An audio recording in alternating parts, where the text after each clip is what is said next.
The train's whistle cut through the afternoon heat like a scream.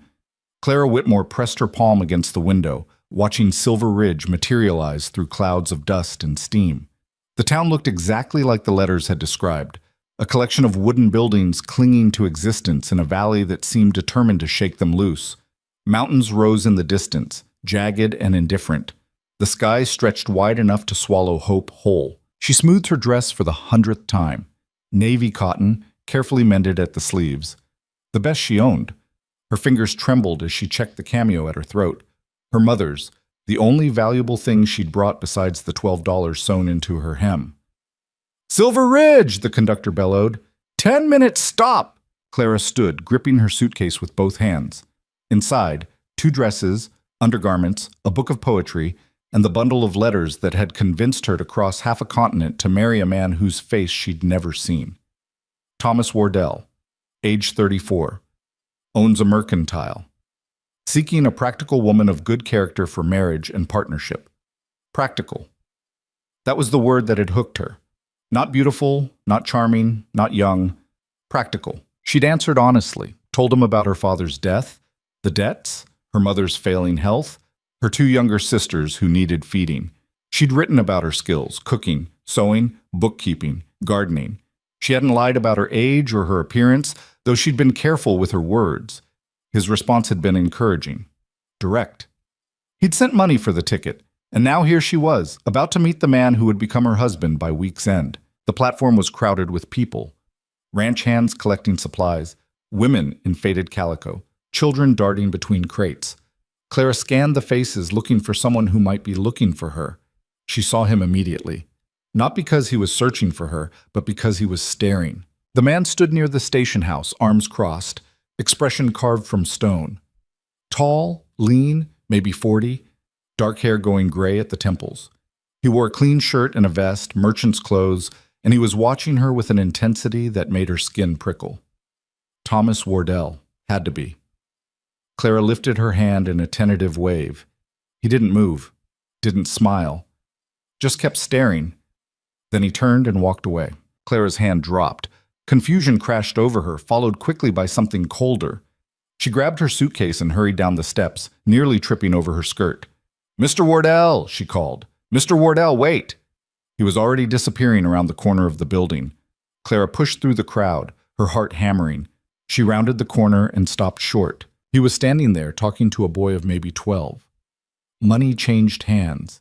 The boy glanced at Clara, then back at the man, his expression caught between confusion and pity. Thomas Wardell looked at her once more, a single dismissive sweep of his eyes, then walked away in the opposite direction. The boy approached slowly, holding out a folded piece of paper. "He said to give you this, ma'am." Clara took it. Her fingers felt numb. The boy hesitated. He said there's a boarding house on Main Street, Mrs. Kellen's place. She might have a room." Then he was gone too, running off before she could form words. Clara unfolded the paper. The handwriting was neat, businesslike. "Miss Whitmore, after seeing you in person, I have reconsidered our arrangement. You appear to be exactly as you described yourself, which is unfortunately not what I require. I need a wife who will enhance my standing in this community, not merely maintain it. Additionally, your manner of dress and bearing suggest a woman of strong opinions, which would not suit my household. I have enclosed funds sufficient for your return journey. I trust you will make arrangements promptly. The train departs eastbound at 6 o'clock tomorrow morning. I apologize for any inconvenience. Thomas Wardell." Tucked inside the note were $3. Clara stood there, the paper shaking in her hands, while the world tilted sideways. She read it again, then again, too opinionated. He'd looked at her for 30 seconds and decided she had too many opinions. She wanted to laugh. She wanted to scream. Instead, she just stood there, frozen, while people moved around her like water around a stone. The train whistle blew again. Departure warning. Clara's mind raced through calculations with the speed of panic. $12 in her hem, 3 in her hand. The ticket back east would cost at least 10, maybe 12, depending on the route. That left her with almost nothing. Not enough to help her family. Not enough to... The whistle screamed one last time. Then the train was moving, pulling away from the platform, carrying with it any chance of retreat. Clara watched it go. She'd meant to get back on, meant to stuff her pride down deep and use Wardell's money to slink home in defeat. But her feet hadn't moved, her body had refused the command, and now it was too late. The platform emptied, the dust settled, and Clara Whitmore stood alone in Silver Ridge with $15, a suitcase, and absolutely no idea what to do next. She made herself walk, one foot, then the other, back around the station house, onto the main street. The town looked different now, harder. Every building seemed to lean away from her. Every face that turned her direction held the same question. What are you doing here? Clara found the boarding house on the 3rd block, a 2-story structure with peeling paint and a crooked sign. She climbed the steps and knocked. The woman who answered was somewhere past 60, with suspicious eyes and flour on her hands. Mrs. Kellen? Depends on who's asking. Clara Whitmore. I was told you might have a room available. The woman looked her over.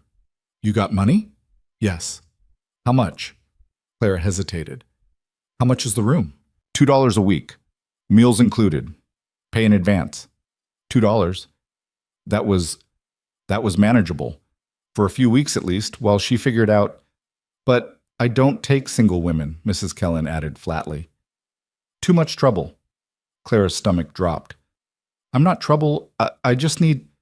Don't matter what you need. I run a respectable house. Single women bring the wrong kind of attention. Men get ideas. Other boarders complain. It's more headache than it's worth. Please. The word came out smaller than Clara intended. I only just arrived. I have nowhere else. Try the saloon. Mrs. Kellen started to close the door. They take all kinds. The door shut in her face. Clara stood there, staring at the wood. The saloon. She knew what that meant, what kind of work they'd offer her there. She descended the steps carefully, precisely, as if the world might shatter if she moved too fast. At the bottom, she paused to collect herself. Think. She needed to think. She could try the other buildings, ask about work. Maybe someone needed. What? What did this town need that she could provide? She had no references, no connections, no husband to vouch for her respectability. A practical woman. That's what she'd called herself in the letters. Well, time to be practical. Clara started walking, checking each storefront. The mercantile, Wardell's she realized with a sick twist, was locked up tight. The dry goods store had a sign in the window. No help wanted. The restaurant looked promising until she saw the waitress inside. Young, pretty, blonde. Everything Clara wasn't. An hour passed. Then 2. The sun dropped lower, painting the mountains gold and the valley shadows long. Clara's feet ached. Her throat was dry. She'd walked every street, knocked on every door that looked even remotely welcoming. Nothing. She ended up back near the station, sitting on a bench with her suitcase, trying to make herself invisible while her mind spun through increasingly desperate options. She could sleep outside tonight, save the money. In the morning, she'd. You look lost. Clara's head snapped up. The man standing in front of her wasn't like the others she'd seen today. Rough clothes, work-worn hands, a face that had spent years in the sun. He wasn't old, maybe 35, but he carried himself like someone who'd learned hard lessons and remembered them all. I'm fine, Clara said automatically. You're sitting on a bench at sundown with a suitcase and no place to go. That's not fine. She studied him warily. Dark eyes, serious mouth, a scar along his jawline that pulled slightly when he spoke. He didn't look threatening exactly, but he didn't look safe either. I'm waiting for someone, she lied. Who? When she didn't answer, he nodded slowly. Thought so. He glanced around the empty street, then back at her. You're the woman Wardell was supposed to marry. It wasn't a question. Clara's face burned. News travels fast. It's a small town, and Wardell's got a big mouth when he's been drinking. The man's expression didn't change, but something flickered in his eyes. Said he ordered a wife from back east, and she showed up looking like a schoolteacher with opinions. Clara stood abruptly. If you came here to... I came here because I saw you walking in circles for 2 hours and figured you might need help. I don't need anything from anyone. That's so. He tilted his head. Where are you staying tonight? She didn't answer. That's what I thought. He was quiet for a moment. I'm Ethan Calloway. I run a ranch about 8 miles north of here, Redstone. Clara said nothing. I need a housekeeper, he continued. The place is falling apart. I can't cook worth a damn, and the last person I hired quit after a week because the work was too hard and the isolation drove her crazy. I'm not interested. I'm offering fair wages, room and board included, separate quarters. And before you ask, no, I'm not looking for anything beyond housekeeping. Clara laughed, sharp and bitter. You don't even know me. I know you're stuck. I know you're trying not to show it. And I know you're practical enough to cross a continent to marry a stranger, which means you can make hard choices when you need to. He paused. I'm offering you one now. Why? The question burst out of her. Why would you help me? Ethan Calloway was quiet for a long moment. When he spoke, his voice was different. Careful. Because I watched Thomas Wardell look at you like you were livestock he'd decided not to buy. And because I've been on the wrong end of that kind of judgment before. He met her eyes. You deserve better than sleeping in an alley tonight. Clara wanted to argue, wanted to throw his pity back in his face. But the sun was almost gone and she was so tired and she had nowhere else to go. Just housekeeping? She asked quietly. Just housekeeping. Separate quarters? Yes. She looked at him for a long time, trying to read the truth in his face. He didn't look away. Finally, Clara nodded once. All right. All right. He picked up her suitcase before she could protest. Wagons this way. They walked in silence to a buckboard wagon hitched outside the feed store. Ethan loaded her suitcase into the back, then offered his hand to help her up. Clara hesitated, then took it. His grip was solid, calloused. He let go as soon as she was seated. They left Silver Ridge as the last light bled from the sky. Clara didn't look back. The ranch appeared out of the darkness like something from a ghost story. A single-story house, low and sprawling, with a porch that sagged on one end. Barn and outbuildings barely visible in the moonlight. Fences that needed mending. Land that stretched away into nothing. Ethan pulled the wagon to a stop and sat there for a moment, looking at the house. It's not much, he said finally. Clara climbed down without waiting for help. Where's the housekeeper's quarters? Around back. I'll show you. He led her past the main house to a smaller structure, barely more than a shed, really. But it had 4 walls and a door that latched. Inside was a narrow bed, a washstand, a single chair, and a small stove. I'll get it warmed up, Ethan said. Takes the chill off at night. It's fine. You'll need... I said it's fine. Clara set her suitcase on the bed and turned to face him. What are my duties? Ethan looked at her for a moment, then nodded. Cooking, cleaning, laundry.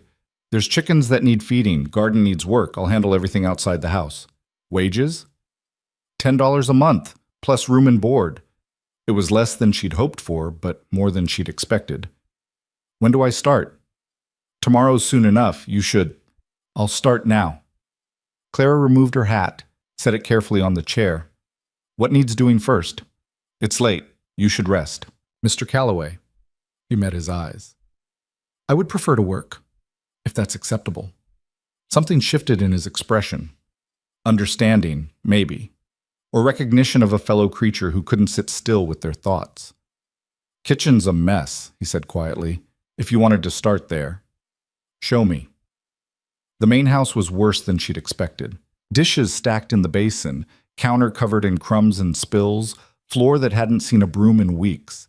The whole place had the particular staleness of a home where no one cared enough to open windows. Clara stood in the doorway, taking it in. Like I said, Ethan offered, it's not much. Where do you keep the cleaning supplies? He showed her a cabinet, mostly empty. A few rags, some lye soap, a broom with half its bristles gone. I'll make a list, Clara said. Tomorrow I'll need supplies from town. I'll take you. Just give me money. I can walk. It's 8 miles. I'm aware. Ethan was quiet. Then, the list can wait. Tonight just do what you can with what's here. He left her alone. Clara rolled up her sleeves and got to work. She started with the dishes, heating water on the stove, scrubbing each plate and cup and fork until her hands were raw. Then the counter, the table, the stove itself. The floor took an hour, working section by section on her hands and knees. Somewhere around midnight, she realized Ethan had left a lamp burning in the window of his room. Not bright, just enough to show he was still awake, watching over her maybe, or just unable to sleep himself. Clara didn't stop until the kitchen was clean. When she finally returned to her quarters, exhausted and aching, she found a blanket draped over her bed that hadn't been there before, and on the washstand a pitcher of fresh water and a clean towel. She sat on the edge of the bed and let herself cry for exactly 2 minutes. Then she washed her face, said her prayers, and went to sleep. Tomorrow she would make a plan. Tomorrow she would figure out how to survive this. But tonight she was simply too tired to be afraid. Clara woke to knocking. The sun was barely up, the room still gray with pre-dawn light. She struggled out of bed, disoriented, and opened the door. Ethan stood there with a cup of coffee. "Thought you might need this," he said. She took it automatically. The tin cup was warm in her hands. "There's breakfast in the kitchen when you're ready. Nothing fancy." He paused. "I need to ride out to check the north fence. Should be back by noon. If you need anything, Miguel's in the barn." "Miguel?" "Ranch hand. He doesn't talk much, but he's harmless." Ethan turned to go, then stopped. "Thank you. For last night. The kitchen." Clara nodded, unsure what to say. He left. She drank the coffee standing in the doorway, watching the sky lighten over the mountains. It was terrible coffee, too strong, too bitter. But it was hot and it was kind, and that was enough. When she entered the kitchen, she found eggs and bread waiting on the table. Simple, but carefully arranged. She ate alone, planning her day. Then she got to work. The house revealed itself slowly, room by room. The main room with its stone fireplace and sparse furniture. 2 bedrooms, one clearly Ethan's, the other empty except for dust and a broken chair. A storage room full of things that hadn't been touched in years. Clara cleaned methodically, taking inventory of what existed and what was needed. The list grew long. Around mid-morning, she ventured outside. The barn was larger than the house and in better repair. Inside, a man was working on a saddle, older than Ethan, Mexican, with silver in his hair and wariness in his eyes. "Miguel?" Clara asked. He looked up, nodded once. "I'm Clara, the new housekeeper." Another nod. "I'm making a list of supplies we need from town. Is there anything for the barn or the animals?" Miguel studied her for a long moment. Then he stood, walked to a shelf, and pulled down a scrap of paper. Handed it to her without a word.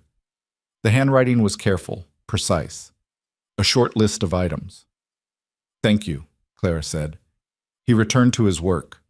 Clara went back to the house, adding Miguel's items to her own list. By the time Ethan returned, she had filled 3 pages. He read through them slowly, his expression unreadable. "This is thorough," he said finally. "The house needs work." "I know." He set the papers down. "This is going to cost more than I planned." Clara felt her stomach drop.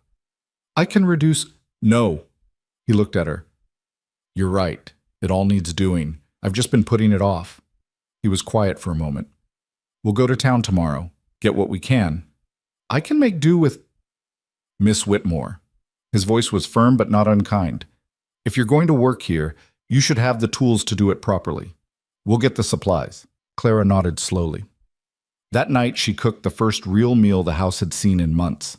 Nothing fancy, stew made from salt pork and old potatoes, but she made biscuits to go with it and brewed coffee that was actually drinkable. She served Ethan and Miguel in the kitchen, then started to retreat to her quarters with her own plate. "You can eat here," Ethan said.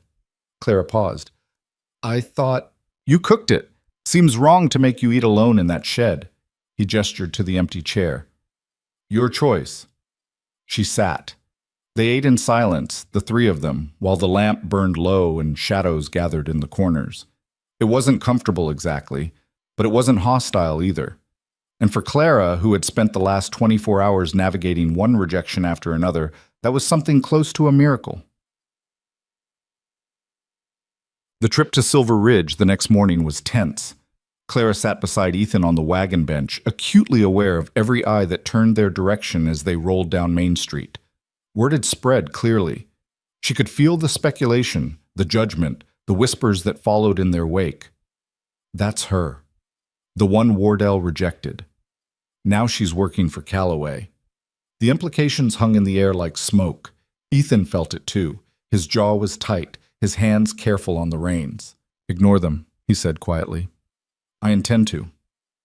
They stopped first at the general store. Not Wardell's Mercantile, Clara noted with relief, but a smaller establishment run by an elderly couple. The woman behind the counter looked at Clara with open curiosity, but no malice. "You're the new girl at Redstone?" she asked, while tallying their order. "I'm the housekeeper, yes." "Ethan finally hired someone. Miracles do happen." The woman smiled. "I'm Mrs. Chen. You need anything, you come see me. Don't let these fools in town bother you none." It was the first kindness Clara had received from anyone in Silver Ridge besides Ethan. "Thank you," she managed. They loaded the wagon with supplies, soap and fabric and flour and nails, and 100 other things. The bill came to more than Clara had expected. Ethan paid without hesitation, but she saw the tightness around his eyes. Money was scarce here, too. They were loading the last crate when Thomas Wardell appeared. He stepped out of his mercantile across the street, saw them, and stopped. For a moment, Clara thought he might turn around and leave. Instead, he straightened his vest and walked over. "Calloway," he said with forced pleasantness, "I see you've taken on extra help." "Miss Whitmore is my housekeeper," Ethan replied evenly. Wardell's eyes slid to Clara. There was something in his expression, not quite guilt, but close, and under it something uglier, satisfaction maybe, at seeing her brought low. "I hope the arrangement works out better than—" He paused delicately. "Well, better than previous plans." Clara felt heat rush to her face. "Mr. Wardell," she said clearly, "I hope you find a wife who meets your standards, one who knows when to keep her opinions to herself." His face reddened. "Now see here, we're done here," Ethan cut in. He climbed onto the wagon and offered Clara his hand. She took it and let him pull her up onto the bench. As they pulled away, Clara looked back once. Wardell stood in the street, watching them go, his expression caught between anger and something that might have been regret. Clara turned forward and didn't look back again. They were almost out of town when Ethan spoke. "That was brave," he said. "What you said to him. It was petty." "Maybe, but sometimes petty feels good." Clara almost smiled. Almost. They rode in silence for a while, the town falling away behind them, the open country spreading wide. "Can I ask you something?" Clara said finally. "Go ahead." "Why do you really need a housekeeper?" Ethan was quiet for so long she thought he wouldn't answer. Then, "Because I'm tired of living like I'm already dead." Clara looked at him sharply. "The house fell apart because I stopped caring," he continued, eyes on the road ahead. "Stopped seeing it as a home, just a place to sleep between work." He paused. "Hiring you is me trying to, I don't know, remember what it feels like to have a life instead of just a routine. That's honest. You asked." They were quiet again. Then Clara said, "Can I ask something else?" "Sure." "What happened to your wife?" She felt him go still beside her. "Sorry," she added quickly. "That was too—" "I don't have a wife," Ethan said carefully. "Never did." Clara frowned. "But the way the house looked, like someone left—" "My mother." His voice was flat. "She died 3 years ago. I haven't been able to bring myself to change anything since. I'm sorry." "Don't be. You're here to fix it. That's what I hired you for." But there was something in his voice, a rawness that told Clara she'd touched a wound that hadn't healed. She didn't ask anything else after that. When they reached Redstone, Ethan helped her unload the supplies in silence. Then he disappeared into the barn, and Clara didn't see him again until supper. She spent the afternoon organizing her new supplies, scrubbing windows, beating dust from curtains. Physical work. Good, honest labor that kept her hands busy and her mind from wandering to dangerous territory. Like the fact that she was now living on a remote ranch with a man she barely knew. Like the fact that she had no idea what would come next. Like the fact that for the first time in weeks, she didn't feel completely hopeless. That night, after Miguel and Ethan had eaten and gone to their respective corners, Clara sat alone in the kitchen with her mother's letters. She'd been carrying them in her suitcase, reading them over and over during the long train ride west. Her mother's careful handwriting, full of worry and hope, and desperate faith that Clara's marriage would solve everything. "We're so proud of you for being brave. This is the right thing. You'll see." Clara folded the letters carefully and put them away. Tomorrow she would write back. Tell them something. Not the truth, they couldn't handle the truth, but something that would keep them from worrying. Tomorrow she would be practical, But tonight, sitting in a clean kitchen in a house that was slowly coming back to life, Clara let herself imagine, just for a moment, what it might feel like to build something here. Not a marriage, not what she'd planned, but maybe something better, something that was actually hers. The first week passed in a blur of work that left Clara's hands cracked and bleeding. She scrubbed floors until her knees bruised, washed windows until her shoulders screamed, mended curtains by lamplight until her eyes burned and she could barely see straight. The house fought her every step. Years of neglect don't surrender easily, but Clara was stubborn in ways that surprised even herself. By the end of that first week, the main room had curtains that didn't smell like mildew. The kitchen floor no longer stuck to her shoes. The windows let in actual light instead of filtering everything through layers of grime. Small victories, but victories nonetheless. Ethan noticed, though he didn't say much. He'd come in from working the land, pause in the doorway, and just look around like he was seeing the place for the first time. Then he'd nod once and head to his room to wash up for supper. Miguel was even less talkative, if that was possible. But on the fifth day, Clara found a stool outside her door, sturdy, handmade, the right height for reaching high shelves. She'd mentioned needing one exactly once, in passing, while Miguel was oiling tack in the barn. He'd been listening. The routine settled into something almost comfortable. Clara woke before dawn, started the stove, made coffee strong enough to wake the dead. Ethan and Miguel would appear like ghosts, eat whatever she put in front of them, and disappear back into the work that never seemed to end. She'd spend the day attacking another section of the house, and by evening they'd all collapse around the kitchen table, too tired to do much beyond eat and stare at their plates. It wasn't the life Clara had imagined when she'd boarded that train, but it was a life, and more importantly, it was hers to shape.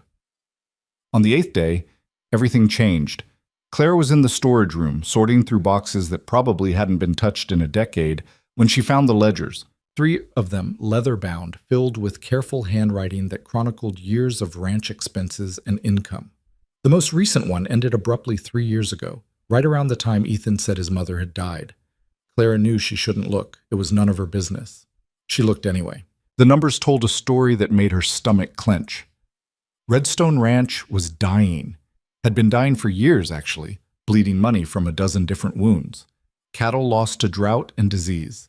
Fences that needed constant repair. Equipment breaking down faster than it could be replaced. And underneath it all, a debt that kept growing like a cancer. The last entry was particularly stark. A payment missed. A warning from the bank in Silver Ridge. That was 3 years ago. Clara closed the ledger carefully and sat back on her heels, thinking. She should put it back. Forget she saw it. It wasn't her problem. But her mind was already working through the numbers, seeing patterns, identifying mistakes that could be fixed with better planning. The practical part of her, the part that had managed her family's meager household funds for years, that had stretched pennies into dollars through sheer force of will, was already mapping out solutions. She found Ethan in the barn that evening, working on a broken water pump. "Can I talk to you?" she asked. He looked up, wiping grease from his hands. "Something wrong?" "No, maybe. I don't know." Clara took a breath. "I found the ledgers." His expression went carefully blank. "Those are private." "I know, I'm sorry. I was just cleaning and I saw them and I—" She trailed off. "I looked. I shouldn't have, but I did." Ethan set down his tools slowly. "And?" "And you're in trouble." "I know I'm in trouble. No, I mean real trouble. The kind that ends with you losing this place." He laughed, sharp and bitter. "You think I don't know that? Why do you think the house looked like it did? Why do you think I'm out here fixing a pump that should have been replaced 2 years ago with my bare hands instead of hiring someone? Because you can't afford to hire anyone." "Exactly." They stood there in the dim barn, the truth hanging between them like smoke. "How bad is it?" Clara asked quietly. Ethan was quiet for a long moment. Then he sighed, defeat written in every line of his body. "Bad enough that I'm about 6 months from losing everything. Maybe less if we have another bad season." "What about the bank? Can you renegotiate?" "The bank won't give me another extension. I've already asked, twice." He picked up a wrench, turned it over in his hands. "There's 2 men in this valley who want this land. Stuart Bishop and Frank Dalton. They own most of the water rights around here, and they've been buying up failing ranches for years. They're waiting for me to go under so they can swoop in and take redstone for pennies on the dollar. Why do they want it so badly? Because this ranch sits right in the middle of their holdings, and because there's a spring on the north property that never runs dry, even in drought years. Whoever controls that spring controls the whole valley. He met her eyes. My mother knew that. She held on to this place with her fingernails because she understood what would happen if Bishop or Dalton got their hands on it. But I'm not her. I don't have her head for business or her ability to make something out of nothing. Clara felt something shift inside her chest. Let me see everything. All the books, all the debts, everything. Why? Because I'm good with numbers. Because I can see things you might have missed. Because maybe... She stopped herself. Because maybe what? Because maybe I can help. Ethan stared at her. You've been here 8 days. I know. You're a housekeeper. I know that too. That. Why would you... He shook his head. You don't owe me anything, Clara. I gave you a job.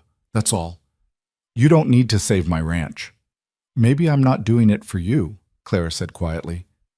Maybe I'm doing it because I need to know I'm worth more than Thomas Wardell decided in 30 seconds. The words hung in the air between them. Ethan's expression softened into something Clara couldn't quite read. All right, he said finally. I'll get you the books. They spent that night at the kitchen table, ledgers spread out between them, oil lamp burning low. Ethan walked her through every entry, every debt, every failed attempt to make the numbers work. His voice was matter-of-fact, clinical, but Clara could hear the exhaustion underneath. This man had been fighting alone for 3 years, and he was losing. By midnight, Clara had filled 6 pages with notes and calculations. Her head ached, and her eyes burned, but she could see it now, the full picture of Redstone's slow collapse. You're spending too much on feed, she said, tapping one entry. You're buying from Morrison's at full price when you could get it cheaper from the supplier in Ridgecrest if you bought in bulk. Ridgecrest is 2 days' ride from here, so make the trip once a month instead of buying small amounts every week. The savings would more than cover the time. She moved to another page. And you're not selling your cattle at the right time. You're waiting until you desperately need the money, which means you're selling when prices are low. I sell when I have to. I know. But if you plan better, you could hold out for better prices. Even a few dollars more per head would add up. Clara looked up at him. The problem isn't that you're a bad rancher. The problem is that you're trying to do everything yourself and you're so focused on surviving day to day that you can't see the bigger pattern. Ethan rubbed his face with both hands. Even if you're right, and you probably are, it doesn't solve the main problem. I'm behind on the bank payments. They want $800 by the end of next month, or they're calling the note. $800. Clara felt her heart sink. That was more money than she could even imagine. How much do you have? She asked. Maybe 200 if I sell every head of cattle I can spare and don't eat for a month. The math was brutal. Even if they implemented every efficiency Clara could think of, there was no way to close that gap in 4 weeks. Clara stared at the ledgers, thinking furiously. What if you had a partner? She asked slowly. Ethan looked up. What? Someone with a stake in the ranch, someone who could vouch for your ability to make payments. Banks are more willing to extend credit to married men, aren't they? Because it shows stability. Clara, I'm not talking about a real marriage, I'm talking about an arrangement. The idea was forming as she spoke, crazy and desperate and maybe brilliant. We tell people we got married, quietly, no fuss. I'm already living here, already working the ranch. It wouldn't be that hard to convince people. And if the bank thinks you have a wife, a household, a stable situation, they'd still want their money. But they might give you more time, especially if they think you're turning things around. Clara leaned forward.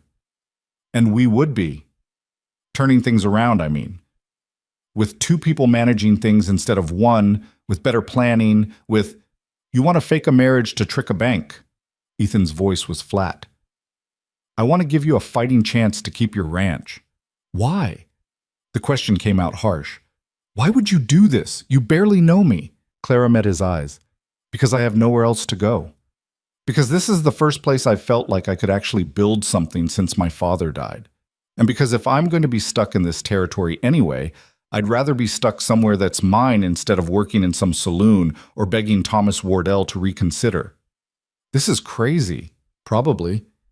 It could backfire. If people find out, then we'll be in the same position we're in now. What do you have to lose? Ethan was quiet for a long time, staring at the ledgers like they might suddenly reveal a better answer. They didn't. Separate quarters, he said finally. That part doesn't change. Clara's heart jumped. Of course. And if it doesn't work, if the bank won't budge, then we end it. Clean break. I'll give you enough money to get back east or wherever you want to go. Agreed. And we tell Miguel the truth. I won't lie to him. Clara nodded. Okay. Ethan stood up, walked to the window, stared out into the darkness. When he spoke again, his voice was different, quieter. My mother would have liked you, he said. She was practical too, and she never backed down from a bad situation. Clara didn't know what to say to that. Ethan turned back to face her. All right, let's do it. They shook hands across the table, sealing a bargain that was equal parts business arrangement and mutual desperation. And just like that, Clara Whitmore agreed to become a pretend wife. The next morning, Ethan told Miguel. They were in the barn, the three of them, and Clara watched Miguel's face carefully as Ethan explained the situation. The older man listened without interrupting, his expression unreadable. When Ethan finished, Miguel was quiet for a long moment. Then he said, This is about the bank. Yes. And Bishop and Dalton. Yes. Miguel looked at Clara, really looked at her, like he was trying to see past her surface to whatever lay underneath. You know what you're doing? He asked her. No, Clara admitted, but I'm doing it anyway. Something flickered in Miguel's eyes, almost like approval. Your mother, he said to Ethan, she would say this is loco. I know. She would also say it might work. Miguel shrugged. Okay, we do this, but if it goes wrong, I tell you I warned you. Fair enough? That afternoon, Clara and Ethan rode into Silver Ridge together. They went straight to the general store, where Mrs. Chen greeted them with her usual warmth. Ethan, Clara, what can I do for you today? We need to order a few things, Ethan said. And we wanted to let you know Clara and I got married yesterday. Quiet ceremony, just us and Miguel as witness. Mrs. Chen's eyes went wide. Then her face split into a huge smile. Married! Well, congratulations. Oh, this is wonderful news. Clara forced herself to smile back, wondering if her face looked as stiff as it felt. We're keeping it simple, she said. No big announcement, but we didn't want people to be confused when they saw us in town together. Of course, Mrs. Chen was already bustling around the counter. You'll need to register it at the courthouse, you know. Make it official. Ethan and Clara exchanged a glance. They hadn't thought of that. We'll handle that today, Ethan said smoothly. Just wanted to stop here first. News spread through Silver Ridge like wildfire. By the time they left Mrs. Chen's store, 3 people had already stopped to offer awkward congratulations. By the time they reached the courthouse, it felt like half the town knew. The clerk who handled the marriage registration was a thin man with suspicious eyes. You got married yesterday? He asked, looking between them. That's right, Ethan said. By who? Miguel Herrera, Clara said. He's authorized to perform marriages, isn't he? She had no idea if that was true, but she said it with enough confidence that the clerk hesitated. I'll need to verify that. We can wait. It took 20 minutes of the clerk shuffling through papers and muttering to himself before he finally, grudgingly, accepted their story. He made them sign a document, collected a fee, and stamped it with obvious reluctance. There, he said, you're registered, legally married in the eyes of the territory. Clara stared at the paper with her signature next to Ethan's. It was done. They were married. On paper, at least. The bank was their last stop. The building was imposing, 2 stories of brick and arrogance in a town of wood and dust. Ethan held the door for Clara and they stepped inside together. A young clerk looked up from his desk. Can I help you? We need to speak with Mr. Harrison about the Redstone account, Ethan said. The clerk's expression shifted. I'll see if he's available. They waited in uncomfortable chairs while the clerk disappeared into a back office. Clara could hear muffled voices, though she couldn't make out the words. Finally, a portly man in an expensive suit emerged. Mr. Calloway, he said with false warmth. What a surprise. Mr. Harrison. Ethan stood, gestured to Clara. This is my wife, Clara. We were married yesterday. Harrison's eyebrows rose. Wife? I wasn't aware you were engaged. It was a quick courtship, Clara said smoothly. Sometimes you just know. Harrison studied her with the same calculating expression Thomas Wardell had used. Clara lifted her chin and stared back. Well, Harrison said finally, congratulations. Though I'm not sure how this changes our previous discussions about the Redstone note. It changes everything, Ethan said. I have a partner now, someone to help run the ranch properly. We've been going over the books, and we've identified several areas where we can improve efficiency and increase revenue. That's all very optimistic, but the bank needs more than optimism. We need $800 by the end of next month. We'll have it, Clara said. Both men looked at her. We'll have it, she repeated. We're selling cattle this week at better prices than Ethan's gotten before. We're renegotiating supplier contracts, and we're implementing better financial planning that will ensure consistent payments going forward. Harrison's expression was skeptical. Mrs. Calloway, ranching is complicated business. I managed my family's household accounts for 6 years through poverty that would make your head spin, Clara interrupted. I know how to stretch money. I know how to find inefficiencies. And I know how to make hard choices when necessary. She leaned forward slightly. Give us 3 months. If we miss a single payment, you can call the note. But if we make our payments on time, you extend our terms by a year. That's not how we typically... Your other option is to call the note now and take possession of a ranch that's falling apart, Clara continued. Then you'll have to find a buyer, probably Bishop or Dalton, who will lowball you because they know you're desperate to move it. You'll get maybe half what the property's worth. She paused. Or you could work with us, take your payments on time, and keep a reliable customer who will actually improve the property value. Harrison looked at Ethan. Does she always negotiate like this? Apparently, Ethan said, and Clara could hear something almost like amusement in his voice. Harrison drummed his fingers on his desk, thinking. 3 months, he said finally. But I want to see detailed financial reports, monthly. And if you miss even one payment, we won't, Clara said. See that you don't. Harrison stood, signaling the meeting was over. And Mrs. Calloway? Welcome to Silver Ridge. I have a feeling things just got more interesting around here. They left the bank in stunned silence. Once they were outside, Ethan stopped and looked at Clara like he'd never seen her before. What? She asked. You just backed a banker into a corner and made him like it. I told you I was practical. That wasn't practical. That was terrifying. He shook his head. Where did you learn to do that? Watching my mother beg landlords for 1 more week. Watching my father negotiate prices at markets when we had nothing left to sell. Clara started walking toward the wagon. You learn a lot about leverage when you're desperate. They rode back to the ranch in silence, but it was different than before. More comfortable. Like they'd crossed some invisible line and ended up as actual allies instead of just 2 people making a deal. When they reached Redstone, Miguel was waiting on the porch. Well, he asked. We're married, Ethan said. Officially. And the bank gave us 3 months. Miguel nodded slowly. Then we better get to work.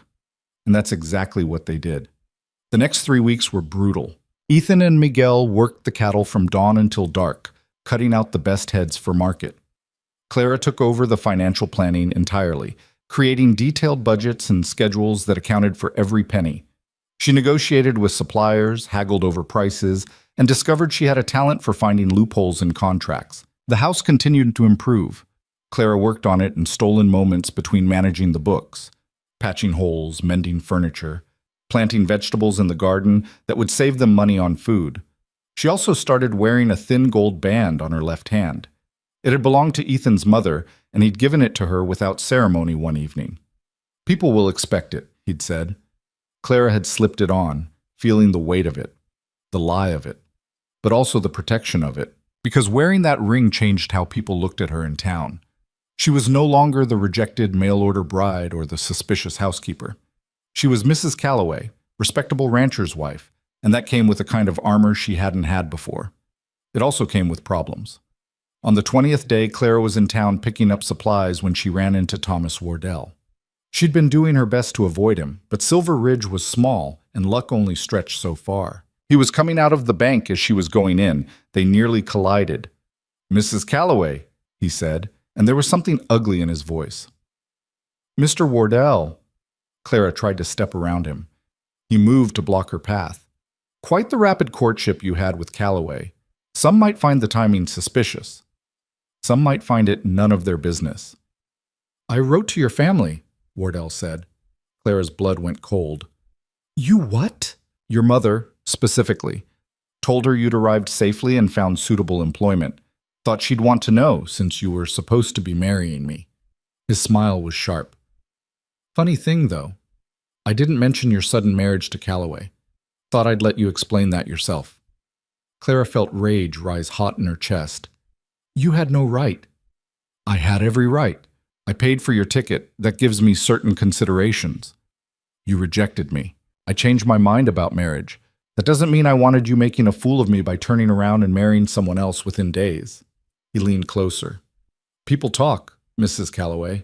They're already saying you and Calloway were carrying on before you even arrived, that the whole mail order arrangement was just a ruse to get you out here. That's absurd, is it? Because from where I'm standing, it looks like you played me for a fool. Clara wanted to hit him, wanted to scream. Instead, she drew herself up and spoke with ice-cold clarity. Mr. Wardell, you looked at me for 30 seconds and decided I was too opinionated to marry. You didn't want a wife. You wanted decoration. Someone pretty and quiet who would make you look good. She stepped closer. I'm sorry I wasn't what you wanted, but I'm not sorry I found something better. She pushed past him and into the bank before he could respond. Her hands were shaking. That night, she told Ethan what had happened. They were in the kitchen going over the weekly accounts when Clara finally forced the words out. Wardell contacted my mother. Ethan looked up sharply. What? Clara explained the whole encounter, watching his expression darken with each sentence. What did you tell your family? He asked when she finished. About us? Nothing yet. I've been putting off writing because I didn't know what to say. Clara rubbed her face. They think I married Wardell. They're probably planning how to spend the money I promised to send. We'll send money, Ethan said. Once we get through this rough patch. I can't take money from you for my family. That's not part of our arrangement. Clara, no. She was firm. I'll write them. Tell them the truth. That the marriage to Wardell fell through, but I found work and I'm doing fine. And when Wardell tells them you married me, then I'll deal with it. Clara looked at the ledgers spread across the table. One crisis at a time. But the letter to her mother was harder to write than she'd expected. Clara sat up late that night trying to find words that were honest without being devastating. Her mother was fragile, always had been. The shock of learning her daughter was living unmarried with a strange man in a remote ranch, even if it was all perfectly proper, might be too much. So Clara lied. She wrote that Thomas Wardell had been a disappointment, but that she'd found excellent employment with a respectable family. She was safe, she was eating well, and she'd send money as soon as she was able. The words felt hollow on the page, but they were safer than the truth. She mailed the letter the next day and tried not to think about what would happen when Wardell's version of events reached her mother first. The cattle sale happened 2 days later. Ethan and Miguel drove 30 head to a buyer 3 towns over, a man Clara had found through careful networking and letter writing. He paid 15% more than the local buyers would have offered. When Ethan came back with the cash, he spread it on the kitchen table and they counted it together. $340. Combined with what they already had, it put them at $520. Still short, but closer. We need to sell more, Ethan said. We can't. Claire had run the numbers a dozen times. If we sell any more cattle now, we won't have enough to rebuild the herd. We'd be trading short-term survival for long-term collapse. Then what do you suggest? Clara had been thinking about this for days. She pulled out a piece of paper covered in calculations. The spring, she said, the one on the north property.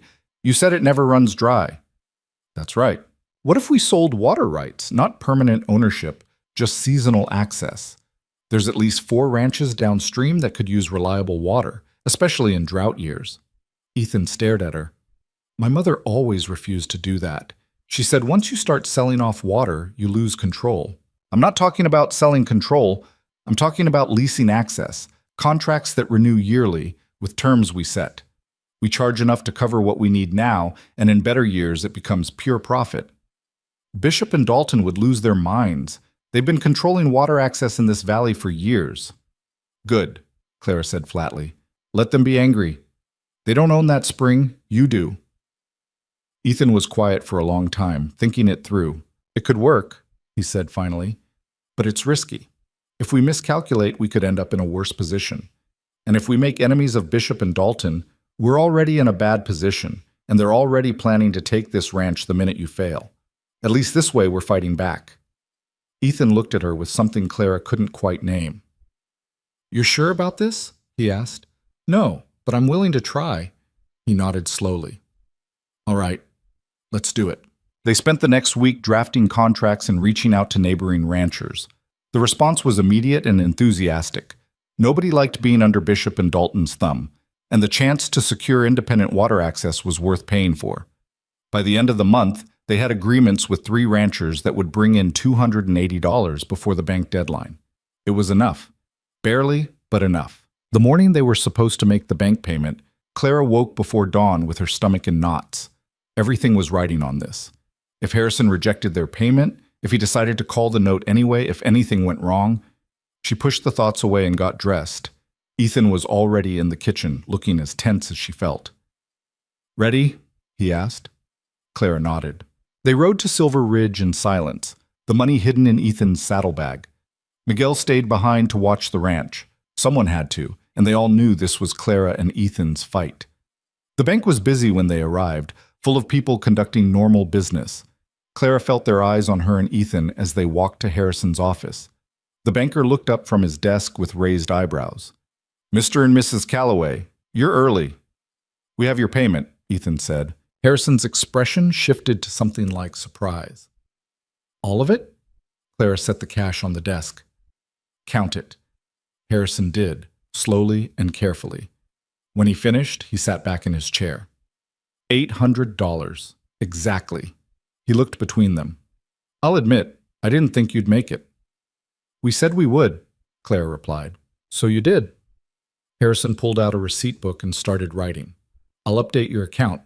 The terms we discussed, monthly payments, detailed reports, those still stand. We understand, Ethan said. Harrison handed over the receipt and stood to shake Ethan's hand. Then, almost as an afterthought, he offered his hand to Clara. She took it. You got steel in you, Mrs. Calloway, Harrison said. This valley could use more of that. They left the bank and stepped into the bright morning sun. Ethan didn't say anything, just stood there on the boardwalk, staring at the receipt like he couldn't quite believe it was real. We did it, Clara said quietly. You did it. Ethan looked at her. I would have lost this place without you. You would have figured something out. No. His voice was firm. I wouldn't have. I was drowning, and I didn't even know it. You came in and saw what I couldn't see, and you saved me. He paused. Thank you. Clara felt something catch in her chest. You gave me a chance when no one else would. We're even. They weren't even, not really, but it seemed like the right thing to say. They were halfway back to the ranch when they saw the riders. 3 men on horseback waiting on the road. Even from a distance, Clara could tell they weren't friendly. Ethan tensed beside her. That's Frank Dalton in the middle. Clara studied the men as they approached. Dalton was in his 50s, broad and brutal-looking, with eyes that assessed everything like he was calculating its worth. The men flanking him were younger, harder, with the look of people who solved problems with violence. Ethan pulled the wagon to a stop. Calloway, Dalton said by way of greeting. Heard you made your bank payment. News travels fast. It does in a small town. Dalton's eyes slid to Clara. Also heard you got married. Congratulations. Thank you, Clara said evenly. Funny thing, though, Dalton continued, I also heard you've been selling water rights, my water rights. Your water rights? Ethan's voice was hard. That spring is on my land. Water doesn't recognize property lines, boy. It flows downstream to my ranch and Bishop's ranch. We've been managing that resource for years. You got no right to disrupt the arrangement. I have every right. It's my property. Dalton's expression darkened. You're making a mistake. The only mistake, Clara cut in, would be letting you continue to control resources that don't belong to you. All 3 men looked at her like they'd forgotten she could talk. Ma'am, Dalton said with exaggerated patience, this is ranch business. Maybe you should let your husband handle it. My husband and I make decisions together, Claire replied, and we've decided that Redstone Ranch will operate independently from your control. If you have a problem with that, take it up with our lawyer. They didn't have a lawyer. But Dalton didn't need to know that. The big man's face flushed red. You're going to regret this. Is that a threat? Ethan asked quietly. It's a promise. Dalton yanked his horse's head around. This valley doesn't take kindly to people who don't know their place. You do well to remember that. He rode off, his men following. Clara and Ethan sat in silence for a moment. That was either very brave or very stupid, Ethan said finally. Probably both. He meant what he said. He and Bishop don't make idle threats. I know. Clara's hands were shaking slightly, but she kept her voice steady. But we can't back down now. If we show weakness, they'll never stop pushing. Ethan looked at her for a long moment. Then he snapped the reins and the wagon started moving again. We're going to need to be careful, he said. Both of us. Dalton's not the kind of man who forgives challenges to his authority. Then we'll be careful. But as they drove back to Redstone, Clara couldn't shake the feeling that they'd just started something neither of them knew how to finish. That night, Clara couldn't sleep. She lay in her narrow bed, listening to the wind and thinking about Dalton's face, the promise of retribution in his eyes. Around midnight, she gave up trying to rest and went to sit on the porch. Ethan was already there. He looked over as she settled into the chair beside him. Can't sleep either? No. They sat in comfortable silence for a while, watching the stars. I keep thinking about what my mother would say, Ethan said eventually, about all this. The fake marriage, the water rights, challenging Dalton and Bishop. What do you think she'd say? Probably that I was an idiot. He smiled slightly. But also that sometimes being an idiot is the only choice that makes sense. Clara pulled her shawl tighter. Tell me about her. Ethan was quiet so long that Clara thought he wouldn't answer. Then he started talking, his voice soft in the darkness. She was tough. Had to be. My father died when I was 8, and she ran this place alone for 20 years. Everyone said she should sell, find a new husband, do something sensible. She told them all to go to hell and made Redstone profitable out of pure spite. He paused. She taught me everything about ranching, everything about this land. And when she got sick, she made me promise I'd hold on to it, that I wouldn't let Bishop or Dalton win. You kept your promise. Barely. And only because you showed up. He looked at her. She would have liked you, would have said you had backbone. Clara felt warmth spread through her chest. I wish I could have met her. Me too. They fell quiet again, but it was different now, closer. Can I ask you something? Ethan said. Sure. Why did you really agree to this? The fake marriage, I mean. You said it was because you had nowhere else to go, but I don't think that's the whole truth. Clara considered lying, then decided against it. Because I was tired of being powerless, she said quietly. My whole life, I've been at the mercy of other people's decisions.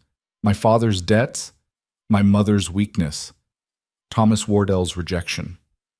I was so tired of having things happen to me instead of making things happen. She looked at him.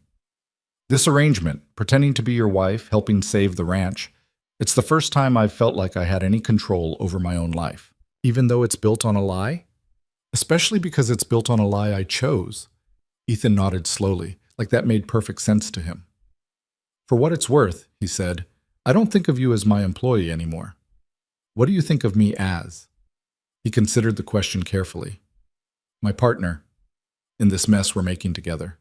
Clara smiled. I can live with that. They sat on that porch until the sky started to lighten, talking about everything and nothing. When the first rays of sun crept over the mountains, Clara stood to start breakfast and Ethan headed to the barn. The routine pulled them back into separate orbits, but something had shifted between them in those dark hours.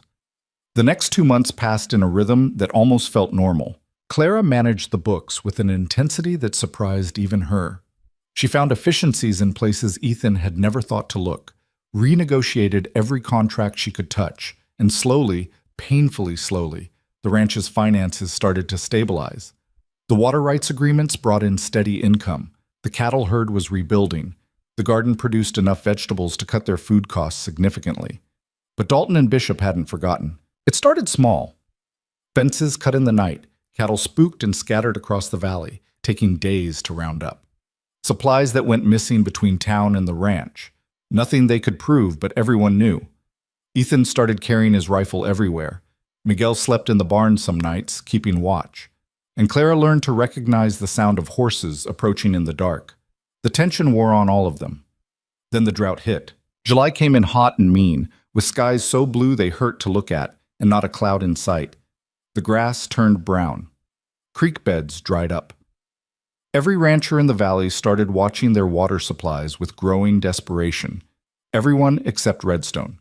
The spring on the north property kept flowing, just like Ethan had said it would. While other ranches rationed water for their herds, Redstone's cattle drank their fill. While neighboring gardens withered, Clara's vegetables survived, and that made them a target. Clara was in the garden one afternoon, fighting with stubborn weeds, when she heard the wagon. She stood, shading her eyes, and recognized Stuart Bishop before he'd even climbed down. He was older than Dalton, maybe 60, with silver hair and the kind of face that looked friendly until you noticed the eyes. Those were cold and calculating. "Mrs. Calloway," he called out pleasantly. "Hope I'm not disturbing you." Clara wiped her hands on her apron. "Mr. Bishop, what can I do for you?" "Just wanted to stop by and see how you folks are managing in this heat." He looked around the property with obvious appraisal. "Ranch looks good, better than it has in years. We've been making improvements. So I hear." Bishop moved closer, still smiling. "Also hear you've been selling water access. That true?" "We've leased seasonal rights to a few neighbors. Yes. Smart business, very smart." He nodded approvingly. "Must be bringing in good money, especially now with the drought." Clara said nothing, waiting for whatever was coming next. "Thing is," Bishop continued, "that puts you in an interesting position. You've got the only reliable water for miles, and people are getting desperate. Desperate people do stupid things." "Is that a warning?" "It's friendly advice." His smile never wavered. "You're new to this valley, Mrs. Calloway. You don't understand how things work here. There's a natural order, and when someone disrupts it, well, things tend to get complicated.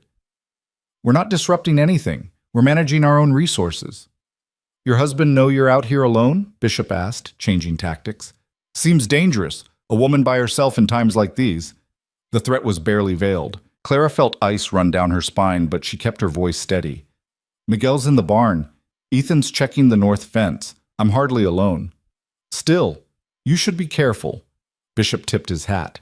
"Accidents happen on ranches, especially when people get careless." He left without another word, his wagon kicking up dust as it rolled away. Clara stood there for a long moment, her heart pounding, before she went to find Ethan. He was exactly where she'd said he'd be, working on the fence line. When she told him about Bishop's visit, his jaw tightened.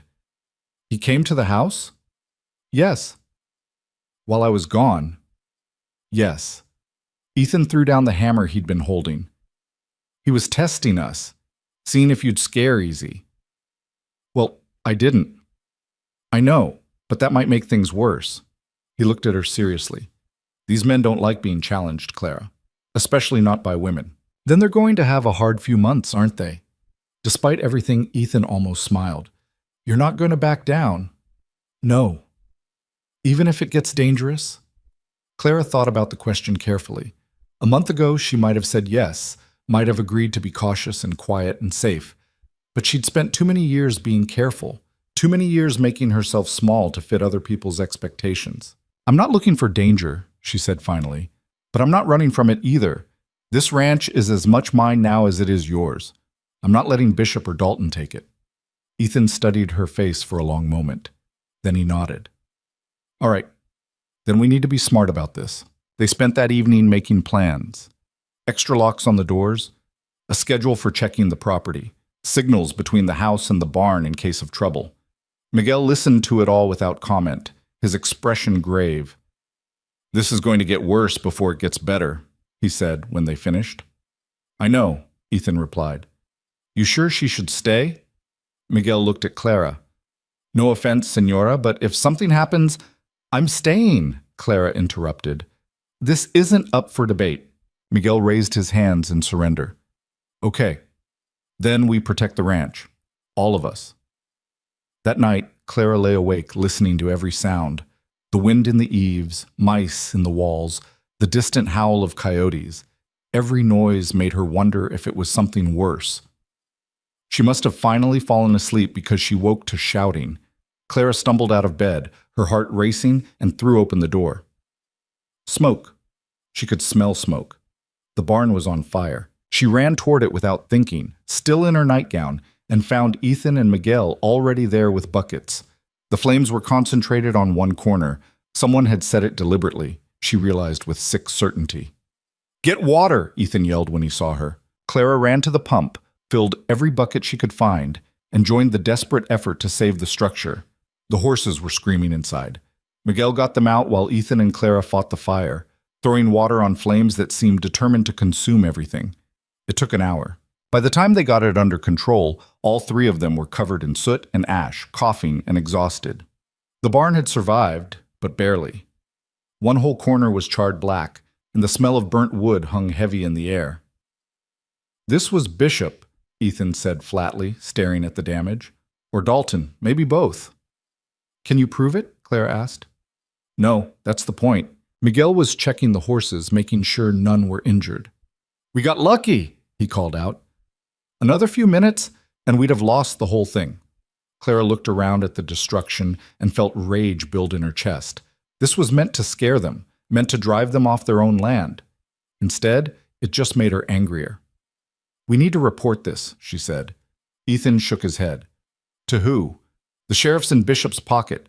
He'll take a statement and do nothing. So we just let them get away with it?" "We rebuild. We keep going. And we make sure it doesn't happen again." Ethan's voice was hard. "That's how we fight back. By refusing to quit." Clara wanted to argue. Wanted to demand justice or revenge or something that felt like winning. But she could see the exhaustion in Ethan's face, the defeat he was trying not to show, and she swallowed her anger. "Fine," she said. "We rebuild." They spent the next 3 days repairing the barn.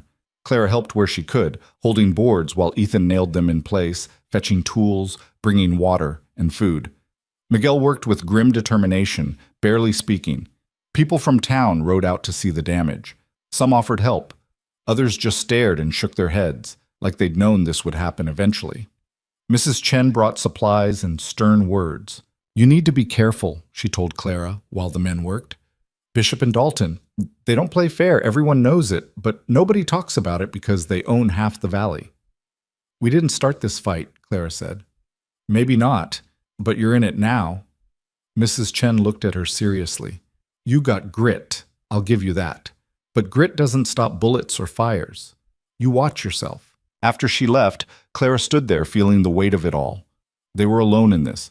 Ethan, Miguel, and her against men with money and power and no conscience. The odds weren't good. But Clara had never had good odds. Her whole life had been one long exercise in making impossible situations work. This was just another impossible situation. She went back to work. By the end of the week, the barn was functional again. Not beautiful, but solid. Ethan paid Miguel extra for the overtime, money they could barely spare, but nobody complained. The following Sunday, Clara rode into town alone. Ethan had protested, but she'd been firm.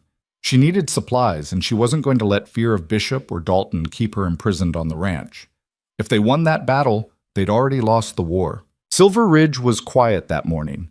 Most people were in church, which suited Clara fine. She made her rounds quickly. The general store, the feed supplier, the post office where a letter from her mother was waiting. She sat on a bench outside to read it, her stomach tight with anxiety. Her mother's handwriting was shaky, which meant she'd been upset when she wrote it. The letter was full of confusion and hurt. Thomas Wardell had indeed written to her, painting Clara as a scheming woman who'd manipulated her way into a marriage with Ethan Calloway. Her mother wanted to know if it was true, wanted to know if Clara was safe, wanted to know what had really happened. Clara felt guilt twist in her gut. She should have written sooner. Should have told the truth before Wardell poisoned the well. She was still sitting there, trying to compose a response in her head, when a shadow fell across her. Mrs. Calloway. Clara looked up to find a woman standing there, tall, elegant, maybe 40, with dark hair and eyes that seemed to see right through her. "I'm sorry," Clara said. "Do I know you?" "No, but I know you." The woman sat down uninvited. I'm Margaret Trent. I own the hotel here in town. Clara had seen the hotel, a 3-story building that was by far the nicest structure in Silver Ridge. What can I do for you, Mrs. Trent? I wanted to meet the woman who had Frank Dalton so riled up he burned down a barn. Margaret's smile was sharp. That takes either courage or stupidity, and I wanted to see which one you had. Maybe both. Good answer. Margaret studied her appraisingly. You know, when I heard Ethan Calloway had gotten married, I was surprised. He's been alone out there for years, turning down every woman who showed interest. Then suddenly, he marries a mail-order bride who was supposed to marry Thomas Wardle. People talked. People always talk, true, but sometimes they're right to. Margaret leaned closer. I don't care whether your marriage is real or convenient or some combination of both. That's your business. What I care about is that you've done more in 2 months to stand up to Bishop and Dalton than anyone's managed in 10 years. Clara felt a flicker of hope. You don't like them either? I despise them. They've been strangling this town slowly, buying up property, controlling water, making sure nobody can succeed unless they allow it. Margaret's voice was hard. My husband tried to fight them. They ruined him, drove him to drink and then to an early grave. I survived because I was smart enough to stay neutral and wealthy enough that they couldn't touch me. I'm sorry. Don't be. Just don't make the same mistakes he did. Margaret pulled a card from her purse and pressed it into Clara's hand. If you need help, real help, not just sympathy, you come find me. I can't fight them openly, but I can work behind the scenes. And I owe my late husband at least that much. Clara looked at the card, then at Margaret. Why are you telling me this? Because you remind me of myself 20 years ago, full of fight and too stubborn to know when to quit. Margaret stood. Use that stubbornness wisely, Mrs. Calloway. And don't trust anyone in this town who claims they're staying neutral. Neutral is just another word for complicit. She walked away before Clara could respond. Clara sat there for a long moment, turning the card over in her hands. Then she tucked it carefully into her pocket and went to finish her errands. On the ride back to Redstone, she thought about Margaret's words, about her own mother's letter, about the choices she'd made and the ones still ahead of her. She'd come west looking for safety and ended up in the middle of a war. But if she was being honest with herself, she didn't entirely regret it. When Clara got back to the ranch, she found Ethan in the house instead of outside working. He was sitting at the kitchen table with a letter of his own, his face pale. What's wrong? She asked. He looked up like he'd forgotten she existed. I got a notice from the bank. Clara's heart dropped. We made the payment. Harrison said, it's not about a payment. It's about the loan terms. Ethan pushed the letter across the table. Bishop bought my note from the bank. Clara snatched up the paper and read it quickly. The legal language was dense, but the meaning was clear. Stuart Bishop had purchased Ethan's debt from the bank and was now the legal holder of the loan, which meant he could call it due whenever he wanted. Can he do this? Clara demanded. Apparently. But we've been making payments. We're current on everything. Doesn't matter. The bank had the right to sell the note. Harrison probably got a nice premium for it, too. Ethan's voice was hollow. Bishop owns us now. Clara sat down heavily. Her mind was racing through possibilities, all of them bad. When can he call it? She asked. Whenever he wants. Could be tomorrow. Could be 6 months from now. Ethan laughed bitterly. He'll probably wait until we've made more improvements, increase the property value, and then take it all. No. Clara's voice was sharp. We're not giving up. Clara, no. She stood, pacing. There has to be something we can do. We can find another lender, refinance through someone else. Who? Bishop and Dalton control every bank and investor within 200 miles. Nobody's going to go against them. Clara wanted to throw something, wanted to scream at the unfairness of it all. They'd done everything right, worked themselves half to death, made every payment, turned the ranch around. And it still wasn't enough. What about the water rights? She said suddenly. We own those outright. If we sell them, then we lose our only leverage. Ethan shook his head. The second we sell the water rights, Bishop calls the loan and takes the land anyway. We'd end up with nothing. So what do we do? I don't know. They sat in silence, the weight of their situation pressing down on them. Finally, Clara said, We keep going. We keep making payments. We keep improving the ranch. And we find a way to get out from under Bishop's control before he moves against us. And if we can't, Clara met his eyes, then we go down fighting, but we don't give up. Ethan looked at her for a long moment. Then some of the defeat left his face, replaced by something harder, more determined. All right, he said quietly. We fight. That night, Clara wrote 2 letters. The first was to her mother telling her the truth. That she hadn't married Thomas Wardell, that she'd found work with Ethan Calloway, and yes, they'd gotten married, but it was complicated and she'd explain more later. That she was safe and she was sorry for worrying everyone and she'd send money as soon as she could. It wasn't the whole truth, but it was closer than what she'd written before. The second letter was to an address Margaret Trent had written on the back of her card, a lawyer in Denver who, according to Margaret, wasn't afraid of Bishop or Dalton. Clara didn't know if anything would come of it, but she had to try.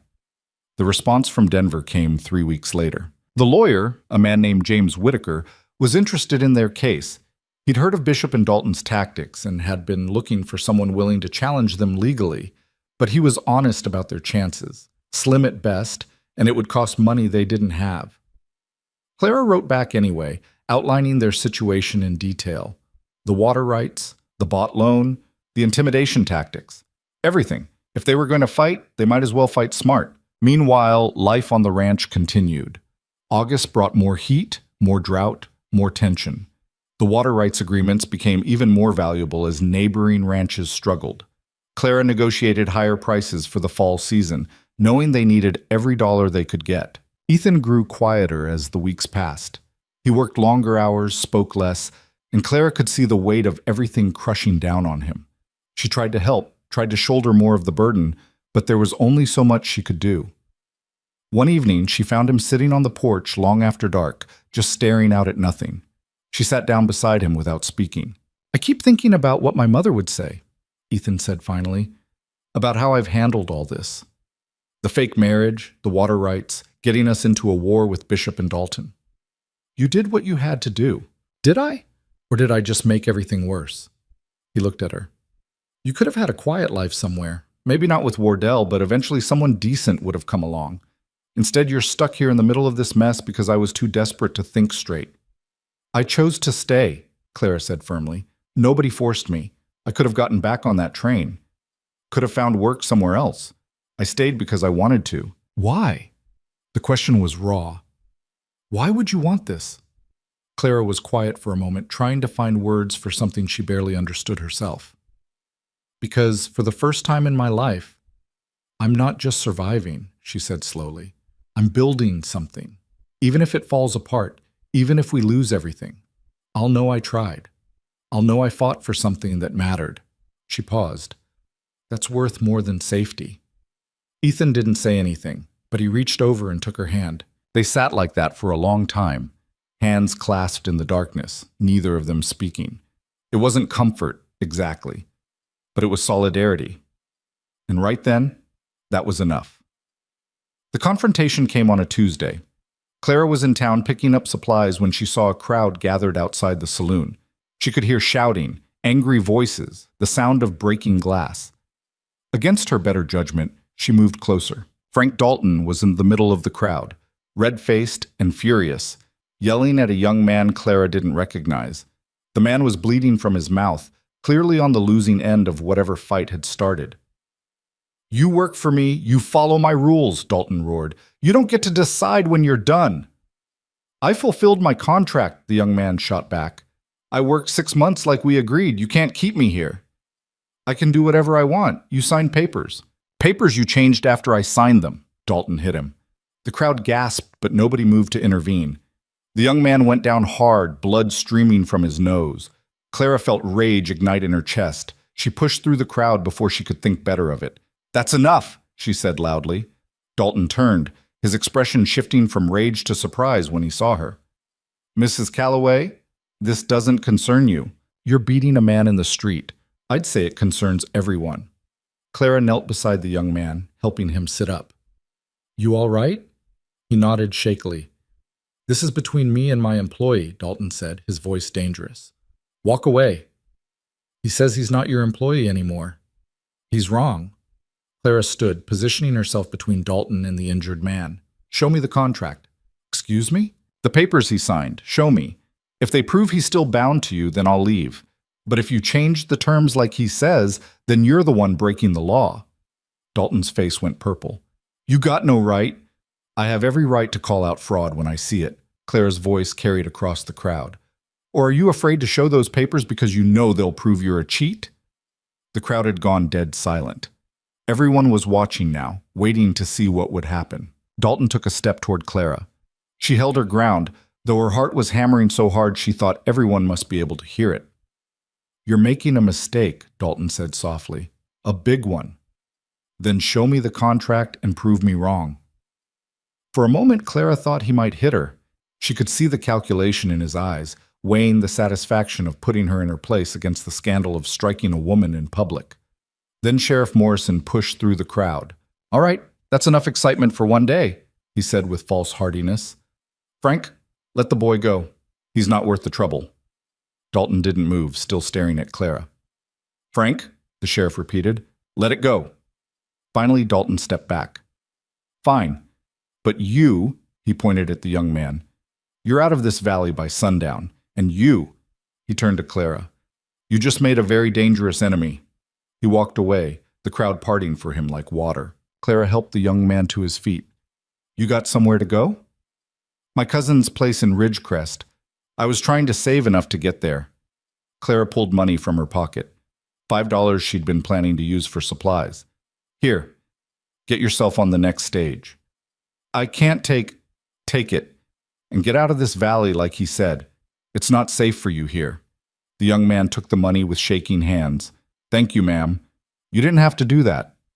Yes, I did. After he left, Mrs. Chen appeared at Clara's elbow. That was either the bravest or stupidest thing I've ever seen, she said quietly. Everyone keeps telling me that. Because it's true, Mrs. Chen looked worried.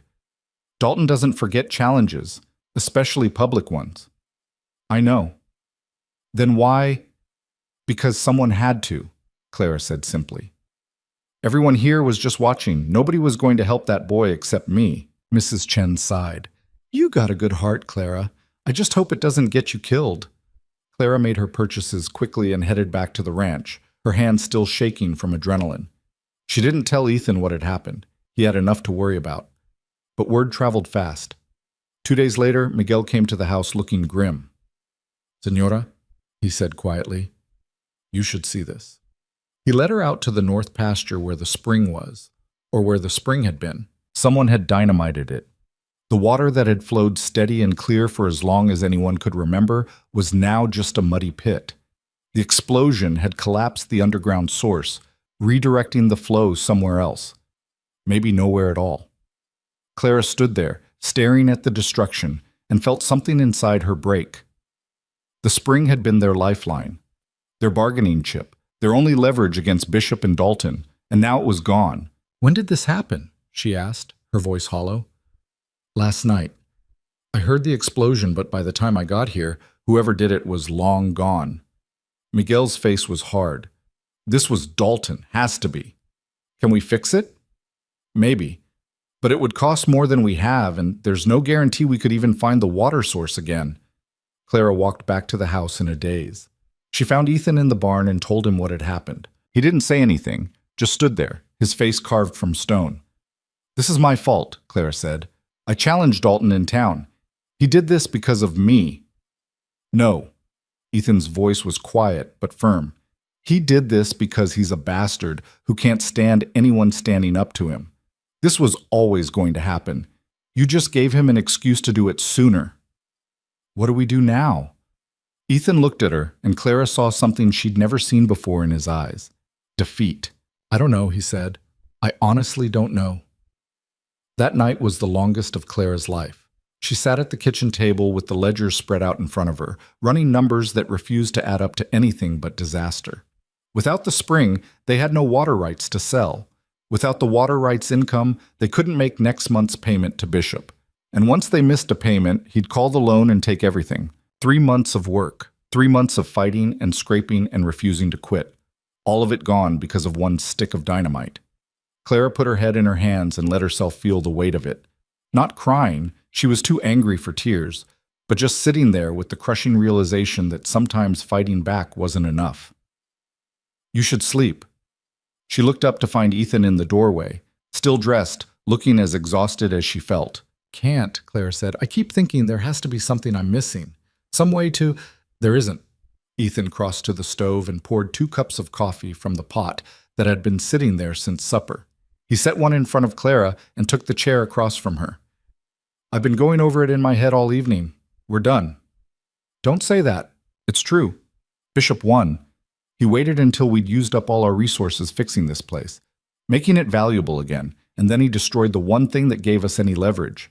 Ethan's voice was flat, emotionless. It's actually kind of brilliant, if you think about it. Ruthless, but brilliant. Clara wrapped her hands around the coffee cup, needing the warmth. What happens now? We default on the payment. Bishop calls the loan. We have maybe 30 days to clear out before he takes possession. Ethan stared into his coffee. I'll give you enough money to get back east. More than we agreed on. It's the least I can do after dragging you into this mess. Stop talking like it's over. Clara? No. She looked at him hard. I'm not giving up. Not yet. What else is there to try? I don't know, but we have 30 days to figure it out. Clara pulled the ledgers closer. Maybe we can sell the cattle, all of them, and make one big payment that buys us more time. And then what? We'd have no income and no way to rebuild the herd. We'd be in the same position 6 months from now, just with nothing left to sell.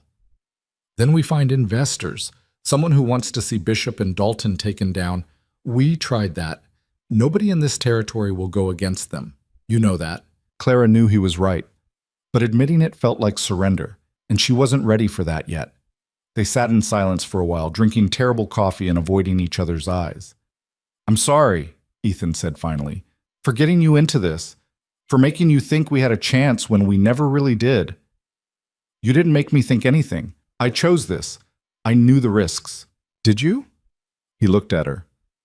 Did you really know what you were signing up for when you agreed to this fake marriage? Because I'm not sure I did. Clara thought about that night on the platform in Silver Ridge, about how desperate and lost she'd felt, about the offer Ethan had made and the choice she'd made to accept it. No, she admitted. I didn't know, but I don't regret it. You should. Well, I don't. Clara set down her cup. These past 3 months have been the hardest of my life, but they've also been the first time I felt like I mattered, like what I did made a difference. Even if we lose everything tomorrow, at least I tried. Ethan was quiet for a long moment. When he spoke again, his voice was different, softer. You know the worst part? He said. I was starting to think this could be real. Not the marriage on paper, but this. Us. Working together. Building something together. He laughed bitterly. Stupid, right? Clara's heart did something complicated in her chest. Not stupid. No? No. She met his eyes. I was thinking the same thing. The admission hung in the air between them, fragile and dangerous. Ethan reached across the table and took her hand. Not the business-like handshake they'd started with, but something slower, more deliberate. If things were different, he said quietly, if we weren't about to lose everything. But we are, Clara squeezed his hand, and we need to focus on that, on fighting this, not on whatever this is. He nodded, but he didn't let go of her hand. They sat like that until the coffee went cold, and the lamp burned low, and finally Clara couldn't keep her eyes open anymore. Get some sleep, Ethan said, releasing her hand. We'll figure out what to do in the morning. But morning brought worse news. Clara woke to the sound of horses and angry voices. She threw on a dress and rushed outside to find 3 men on horseback in front of the house. Ethan and Miguel were already there, Miguel holding a rifle. The man in front was wearing a badge. Sheriff Morrison, looking uncomfortable but determined. Ethan, he said, I need you to come with me. On what charge? Ethan's voice was hard. Destruction of property. Frank Dalton's claiming you dynamited his north fence line and killed 2 of his steers. Clara felt ice flood her veins. That's absurd. Ethan was here all night. Morrison didn't look at her. That's for a judge to decide. Right now I need to take him in for questioning. This is a setup, Ethan said flatly. Dalton did this. You know he did. What I know is I have a job to do. You can come peacefully or I can make it difficult. Morrison's hand rested on his gun. Your choice. Ethan looked at Miguel, then at Clara. She could see him weighing the options, none of them good. Fine, he said finally. I'll come. But this is bullshit, and everyone knows it. Watch your language in front of the lady, Morrison said, which would have been funny if it wasn't so infuriating. Clara watched them ride away, Ethan's hands tied to his saddle horn like a common criminal, and felt rage so pure it made her dizzy. This was Dalton's next move. Destroy their water source, then remove Ethan from the property, leaving Clara and Miguel vulnerable. She turned to Miguel. How long until they can legally hold him? Without charges? Maybe 48 hours. But if Dalton's got the judge in his pocket, could be longer. We need to get him out. Senora, we can't break him out of jail. That's crazy. I'm not talking about breaking him out. I'm talking about proving he's innocent. Clara's mind was already racing. Dalton claimed Ethan destroyed his fence last night. What time last night? The sheriff said around midnight. Ethan was here at midnight. We were both in the kitchen, going over the books. I can testify to that. Miguel shook his head. Your testimony won't mean anything. You're his wife. Of course you'd lie for him. Then we need someone else who can verify he was here. Someone without a stake in this. Clara thought hard. What about the damage to Dalton's property? Has anyone actually seen it? I don't know. Then we go look. If Dalton's lying about the extent of the damage, or if it doesn't look like something Ethan could have done, that's evidence. And if Dalton catches us on his property, then we're trespassing, which is still better than letting Ethan rot in jail for something he didn't do. Clara was already moving toward the barn. You coming? Miguel muttered something in Spanish that Clara didn't catch, but he followed her. They saddled 2 horses and rode north toward Dalton's property. Clara had only been this way once before, when Ethan was showing her the property boundaries. The land here was rougher, more rocky, with scrub brush and stunted trees. They found the damaged fence easily enough. Someone had made sure it was visible from the road. 2 sections of fence posts had been blown apart, and there were indeed 2 dead steers lying in the field beyond. Clara dismounted and walked closer, studying the scene. Something's wrong, she said. What? Look at the blast pattern. The fence posts are blown outward, away from Dalton's property. She pointed. If someone from our side had set the charges, the debris would be blown the other direction, toward his land, not away from it. Miguel crouched down, examining the splintered wood. You're right. This was set from inside Dalton's property, which means Dalton did this himself and blamed Ethan. Clara felt a grim satisfaction. We need to document this. Take measurements, make sketches. Anything that proves the explosion came from the wrong direction. They spent an hour collecting evidence, working quickly and glancing over their shoulders the whole time. Clara sketched the scene in a notebook, noting the position of debris, the angle of the damage, everything that might matter in front of a judge. They were almost finished when Miguel grabbed her arm. Someone's coming. Clara looked up and saw dust rising in the distance. Multiple riders. Go, Miguel said. Now. They mounted and rode hard back toward Redstone, not stopping until they were well clear of Dalton's property. Clara's hands were shaking from adrenaline, but she had what she needed. Proof. Maybe. She rode straight to Silver Ridge and went directly to Margaret Trent's hotel. The elegant woman was in her office, reviewing ledgers. She looked up when Clara burst in, disheveled and desperate. Mrs. Calloway, you look like you've had a difficult morning. They arrested Ethan on false charges. Dalton's claiming he destroyed property, but I have evidence that proves it's a lie. Clara pulled out her notebook. I need help. Someone who knows the law who can present this to a judge. Slow down. Margaret stood and guided Clara to a chair. Start from the beginning. Clara explained everything. The destroyed spring, Ethan's arrest, the evidence she and Miguel had gathered. Margaret listened without interrupting, her expression growing more thoughtful with each detail. When Clara finished, Margaret was quiet for a moment. This is good, she said finally, tapping the notebook. The blast pattern evidence could work, but you need more than sketches. You need testimony from someone with credentials, an expert. Where do I find an expert on explosives in Silver Ridge? You don't, but there's a mining engineer in Ridgecrest who owes me a favor. If I can get him here to examine the site and testify, it would carry weight with Judge Palmer. Palmer's the judge?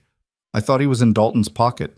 He is, but he's also vain. He likes to think of himself as fair and impartial, even when he's not. If we present strong enough evidence in a public hearing, he'll have no choice but to dismiss the charges. Otherwise, he looks corrupt, and Palmer hates looking bad. Clara felt hope flicker. Can you really get this engineer here? I can try. But Clara, you need to understand something. Margaret's voice was serious. Even if we get Ethan released, this doesn't solve your real problem. Dalton's not going to stop. He'll just find another angle. I know, but one problem at a time. Margaret studied her for a moment, then nodded.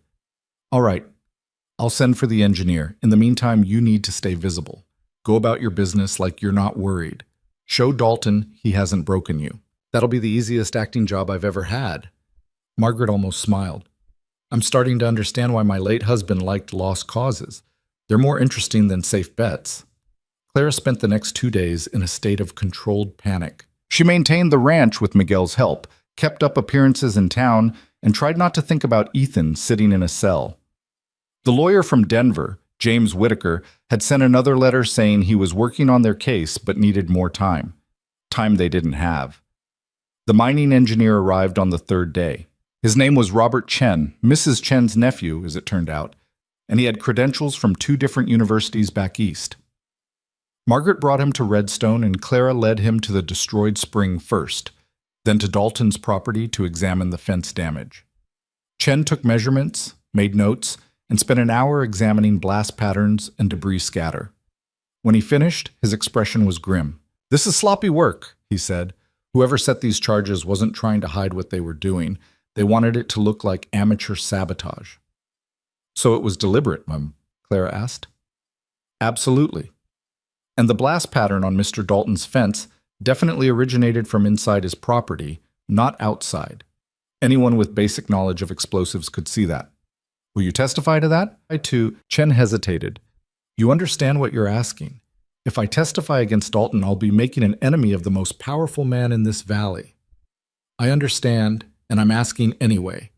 He looked at her for a long moment, then at Margaret.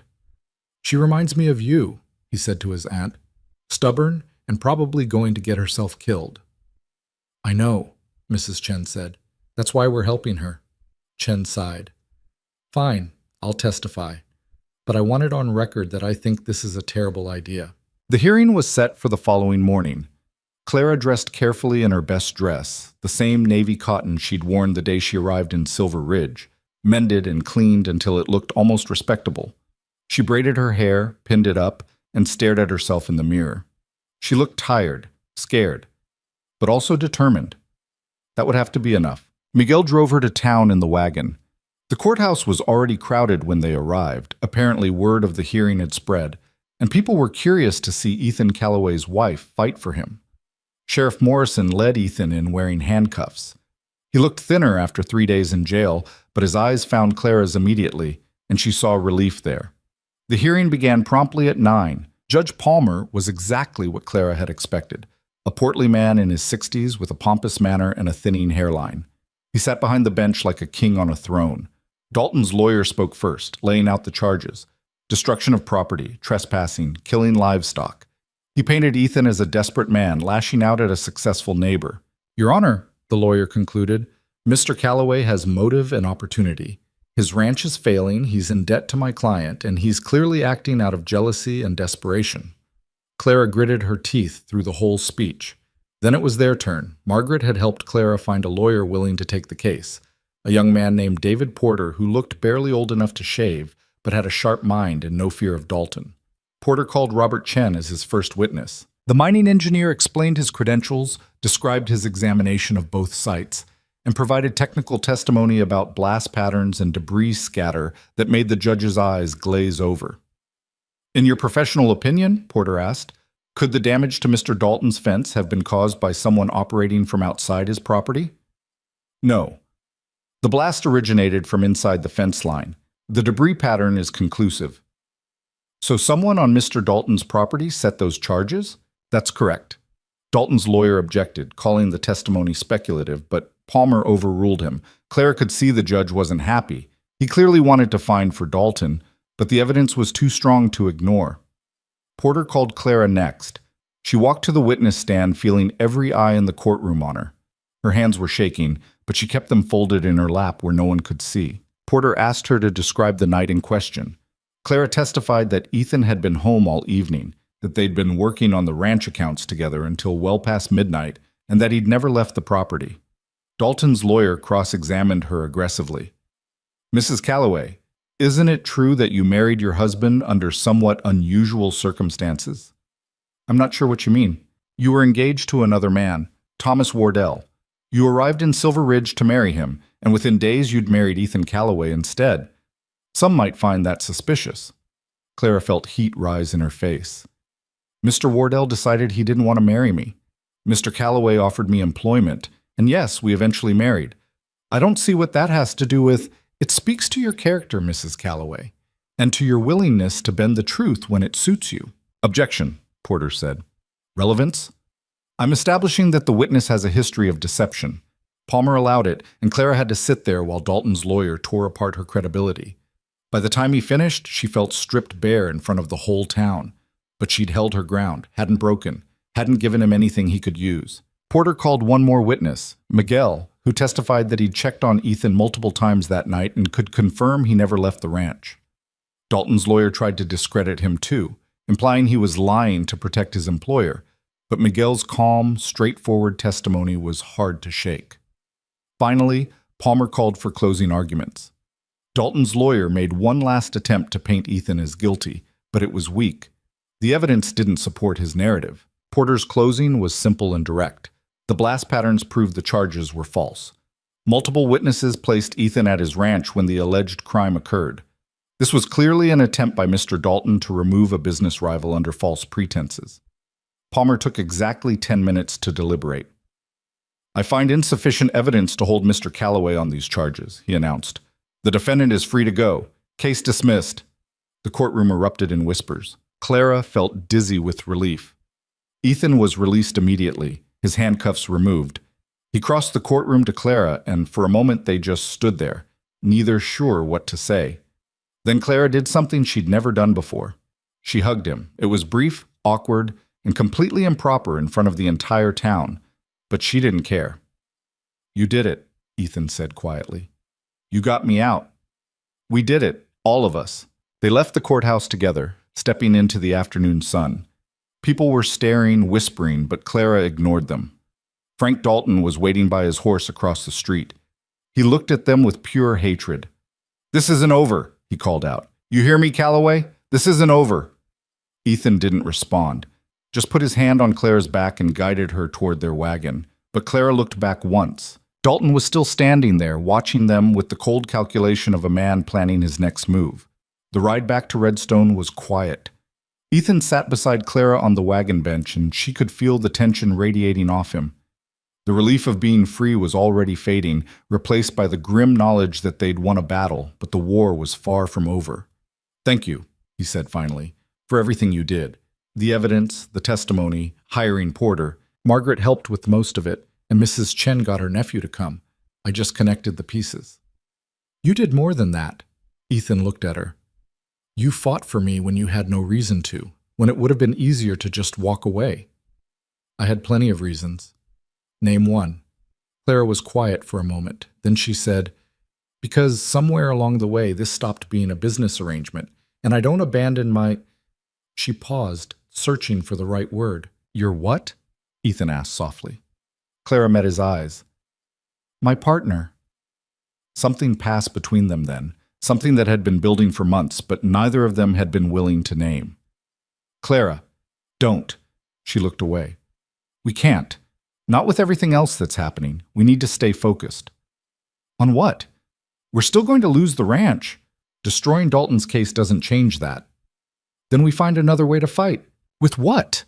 "We're out of options, out of time, out of everything." Clara wanted to argue, but she couldn't. He was right. They'd survive today, but tomorrow the loan would still be due, and Bishop would still be waiting to take everything. Unless... An idea hit her, so crazy it might actually work. "What if we sue Bishop?" she said suddenly. Ethan looked at her like she'd lost her mind. Sue him for what? For fraud. For buying the loan under false pretenses, for working with Dalton to harass us and destroy our property. We have evidence now. Chen's testimony proves Dalton sabotaged his own fence to frame you. If we can connect that to Bishop, it'll take months, maybe years. We don't have that kind of time. But if we file the suit, it creates a legal complication. Bishop can't call the loan while we're actively suing him over it. It would look like retaliation. Clara's mind was racing. Whitaker said he wanted to take on Bishop and Dalton. This gives him the ammunition to do it. Ethan was quiet, thinking it through. It's a delay tactic, he said finally, not a solution. I know, but delays buy time. And time gives us a chance to find a real solution. Or it just postpones the inevitable. Maybe. Clara looked at him. But I'd rather go down fighting than surrender now, wouldn't you? Ethan studied her face for a long moment, then slowly he nodded. All right, he said, we file the suit. But Clara, if this doesn't work, if we lose anyway, then we lose. But at least we'll know we tried everything. They reached the ranch as the sun was setting, painting the mountains gold and red. Miguel was waiting on the porch, his face breaking into a rare smile when he saw Ethan. Welcome home, boss. Good to be home. Ethan climbed down from the wagon. Thanks for holding down the fort. Senora did most of the work. I just made sure nobody burned the place down. That night, they sat around the kitchen table and Clara explained her plan. Miguel listened carefully, asking pointed questions. When she finished, he sat back and crossed his arms. This is loco, he said, but it might work. That seems to be the theme lately, Ethan said dryly. Clara pulled out paper and started drafting a letter to Whitaker. She outlined everything: the destroyed spring, the false arrest, Chen's testimony, the timeline of Dalton and Bishop's harassment. She laid out the case for fraud and conspiracy and asked him to file suit immediately. She sealed the letter and set it aside to mail first thing in the morning. What now? Ethan asked.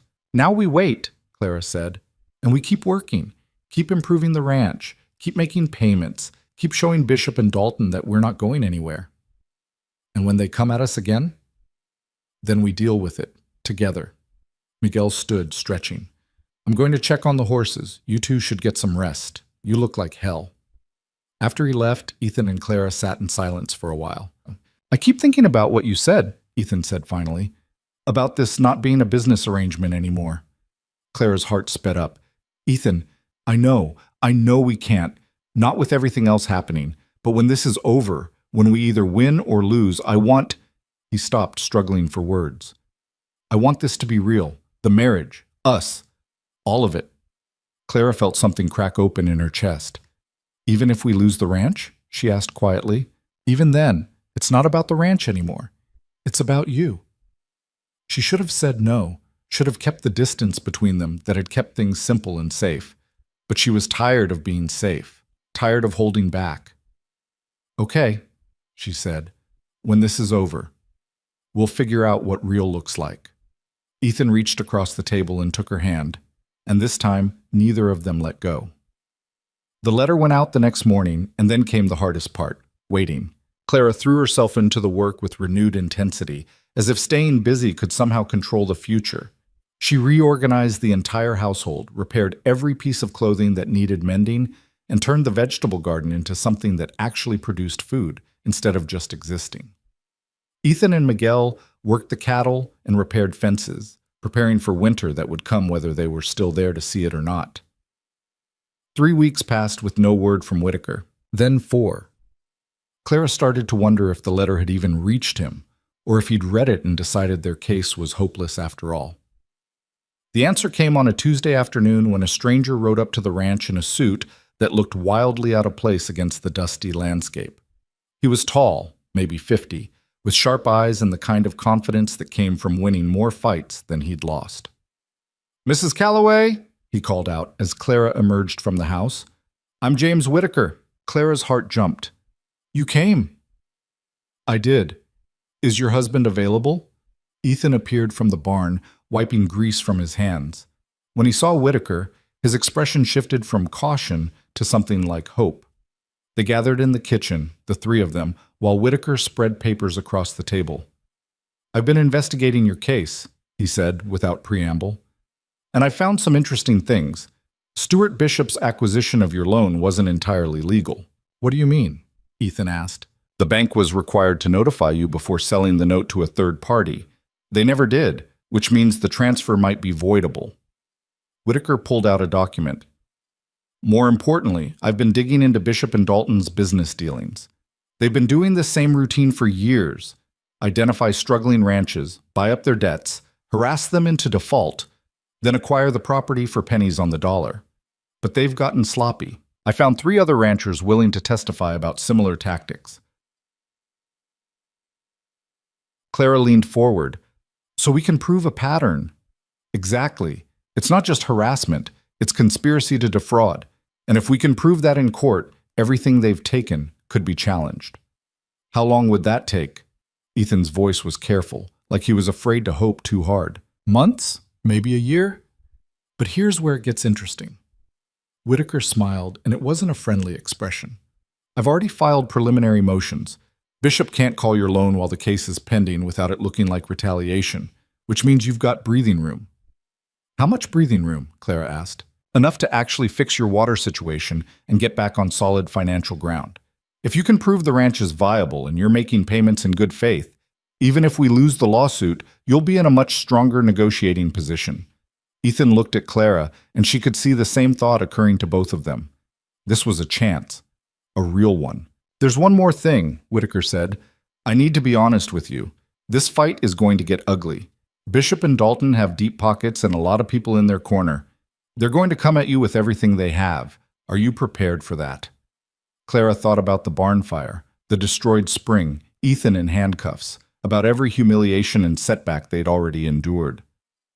We're prepared, she said. Whitaker nodded. Good, because they're going to make you prove it. He stayed for 2 more hours going over strategy and documentation. When he finally left, Clara and Ethan sat in stunned silence. We have a chance, Ethan said, like he couldn't quite believe it.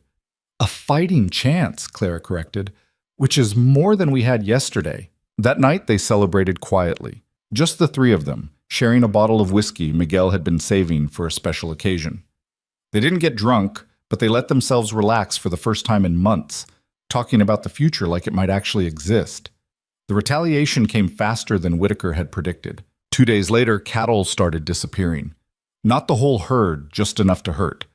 3 had one night, 4 the next. Miguel found tracks leading toward Dalton's property, but by the time they could investigate, any evidence had been erased. Then the harassment escalated. Someone poisoned the well they'd been using since the spring was destroyed. Miguel caught them pumping water from the creek 3 miles away just to keep the remaining cattle alive. Fences were cut almost nightly. Equipment broke in suspicious ways. Clara started carrying a rifle everywhere, even just to walk to the henhouse. Ethan slept in the barn most nights, keeping watch. Miguel barely slept at all. The strain was crushing, but they held on. Clara used the breathing room Whitaker had bought them to reach out to other ranchers who'd been hurt by Bishop and Dalton. She wrote letters, made visits, slowly built a network of people who'd been too afraid to speak up individually, but might be willing to stand together. It was exhausting work, and most people said no. But a few said yes, and a few was more than they'd had before. October brought the first real cold snap, and with it, a letter from Clara's mother. Clara opened it with trembling hands, expecting recrimination or demands for explanation. Instead, she found something unexpected: understanding. Her mother wrote that Thomas Wardell had indeed contacted her, but his version of events had been so petty and vindictive that it had made her suspicious. So she'd written to the postmaster in Silver Ridge and then to Mrs. Chen, and slowly pieced together what had actually happened. She wasn't happy about the deception, the letter made that clear, but she understood why Clara had done it, and more importantly, she trusted Clara to know what was best for her own life. The letter ended with something that made Clara's throat tight. I raised you to be practical, but I think I forgot to teach you that it's okay to want more than just survival.